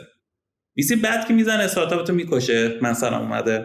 ویسی متوسط هم استارتاپ تو میکشه، چون اونم اونقدر قوی نیست. به خاطر اونایی با پورتفولیو پیدا کنی که ببینی واقعا یه سری خفن توش هست. مسلماً همه استارتاپ‌ها هیچ کی خفن نیست، اما یه سری خفن هست که نشون میده اون ویسی شمشو داشته که بهترینا رو انتخاب کنه، یک، و دو تونسته بزرگشون کنه. مخصوصاً اگه ویسی چک میکنیم بریم ببینیم که کی اینوست کرده. مثلا رو فلانی خفنه تو سید اینوست کرده یا که همه فهمیدن خفنه اینوست کرده. آره اونا بهترین ویسی هم. یا حتی مثلا من دیدم یه سریا خیلی کارهای باحال، تکنیکای باحالی آدمو شیر میکنن تو توییتر، یا مثلا یه نفر زده بود که مثلا توییتر 60k 70k درست کرده که داری کانتنت داره درست میکنه، ازش داره پول در میاره. یا رو خودش نوشته بود که مثلا چجوری این راه رو استفاده کرده. گفت من رفتم کریئتورهای دیگه رو اینستاگرام پیدا کردم، بعد رفتم رو تایملاینشون، رفتم از روزایی که شروع کردن و بعد تو از یه سری تولایی مثل بلید و اینا میتونی استفاده کنی که مثلا سوشال بلید که مثلا نشون بده که چقدر طول کشید تا این آدم اینقدر فالوور بسازه، چند وقت تیک. یعنی این دیتا رو میتونی ببینی و بعد میتونی رپلیکیت بکنی همون کارو. خیلی آخه فرقش هم هست. مثلا نوع همین کانتنتی که تولید میکنه، نوع محتوایی که یه نفری که مثلا الان میکرو اینفلوئنسر تولید میکنه امروز با روز اول، زمین تا آسمون فرق داره. و استارتاپ‌ها میان میگن ما اومدیم استراتژی مارکتینگ هاپ اسپات رو کپی کردیم، چرا بزرگ نمیشیم؟ چرا هیچکی ما رو لایک نمیکنه؟ خب هاپ اسپات که روز اول این کارو نکرده، داره امروز این کارو میکنه. روز اول داشته یه کار دیگه میکرده. تو برو مارکتینگ استراتژی روز اولشو چک کن، ببین اون موقع چی کار کرده جواب گرفته. احتمالاً 1000 تا هم کار کرده جواب نگرفته، اونا رو هم چک کن یاد بگیر که دیگه اونم جواب نگرفته دیگه. مهمترین بحث چک کردن رقبا اینه که چیکارا کردن که اشتباهه، چون اون اشتباه رو تو میتونی برداری بکنی موقعیت. مثلا تایپفورم میشه رقیب ما، درسته؟ و اون تایپفورم خیلی هم خوبه، عالیه برای نظرسنجی، اما کاستومایزیشن به تو نمیده. تو نمیتونی فرمشو امبد کنی تو وبسایتت، حال هوای وبسایتت رو بگیره. تو نمیتونی بذاری رو دامین خودت، تو نمیتونی یه سری کار خفن باش بکنی، تو نمیتونی مثلا فرم هوشمند باش بسازی. نظرسنجی خوب البته میسازه. اینا همه اسامپشن هست فرخا، یعنی مثلا ما آخه دقیقاً اینی که میگه همین کاری که ما میکنیم، ما هم کامیونیتی ساختیم، تمام ادعامون رو کاستومایزیشنه. چون بعضی از کمپانی هستن که الان مثلا آی بی ام، مرسدس اینا اومدن سمت ما، اینطوری بودن که کاستومایزیشن برای ما خیلی مهمه. ولی اتفاقا نکته تایپ فرم اینه که اتفاقا میگه آقا من اصلا دیزاین رو برای تیکر میکنم، تو فکر نکن. برای بیوتیفول فرمز مثلا اینی که بیای بگی من یه دونه کاستومایزیشن درست میکنم، واقعا انتی پرسونای دوباره چیز میشه، تایپ فرم میشه. یه زمانی هست ممکنه برای اون ور مارکت وجود داشته باشه، ولی خب کار سخت‌تری هم هست. یعنی به نظر من کاستومایزبلش بکنید خیلی کار سخت‌تریه. میشه همون بحث اپل و مایکروسافت دیگه، سرویس میشی. تایپ فرم هم خوبیش اینه دیگه، میگه که من یک نوع مشتری میخوام، بقیه رو نمیخوام، بقیه بیاین برداریم، ولی تو اون یکی دارم خفن میشن. گوگل فرمز کار تو را میندازه. آره تو یکی با کوالتریکس و سرور مانکی و اینا داره میجنگه، اونا قدرترن ولی تایپ فرم داره میره جلو، اما قرار نیست بقیه بازار رو بگیره.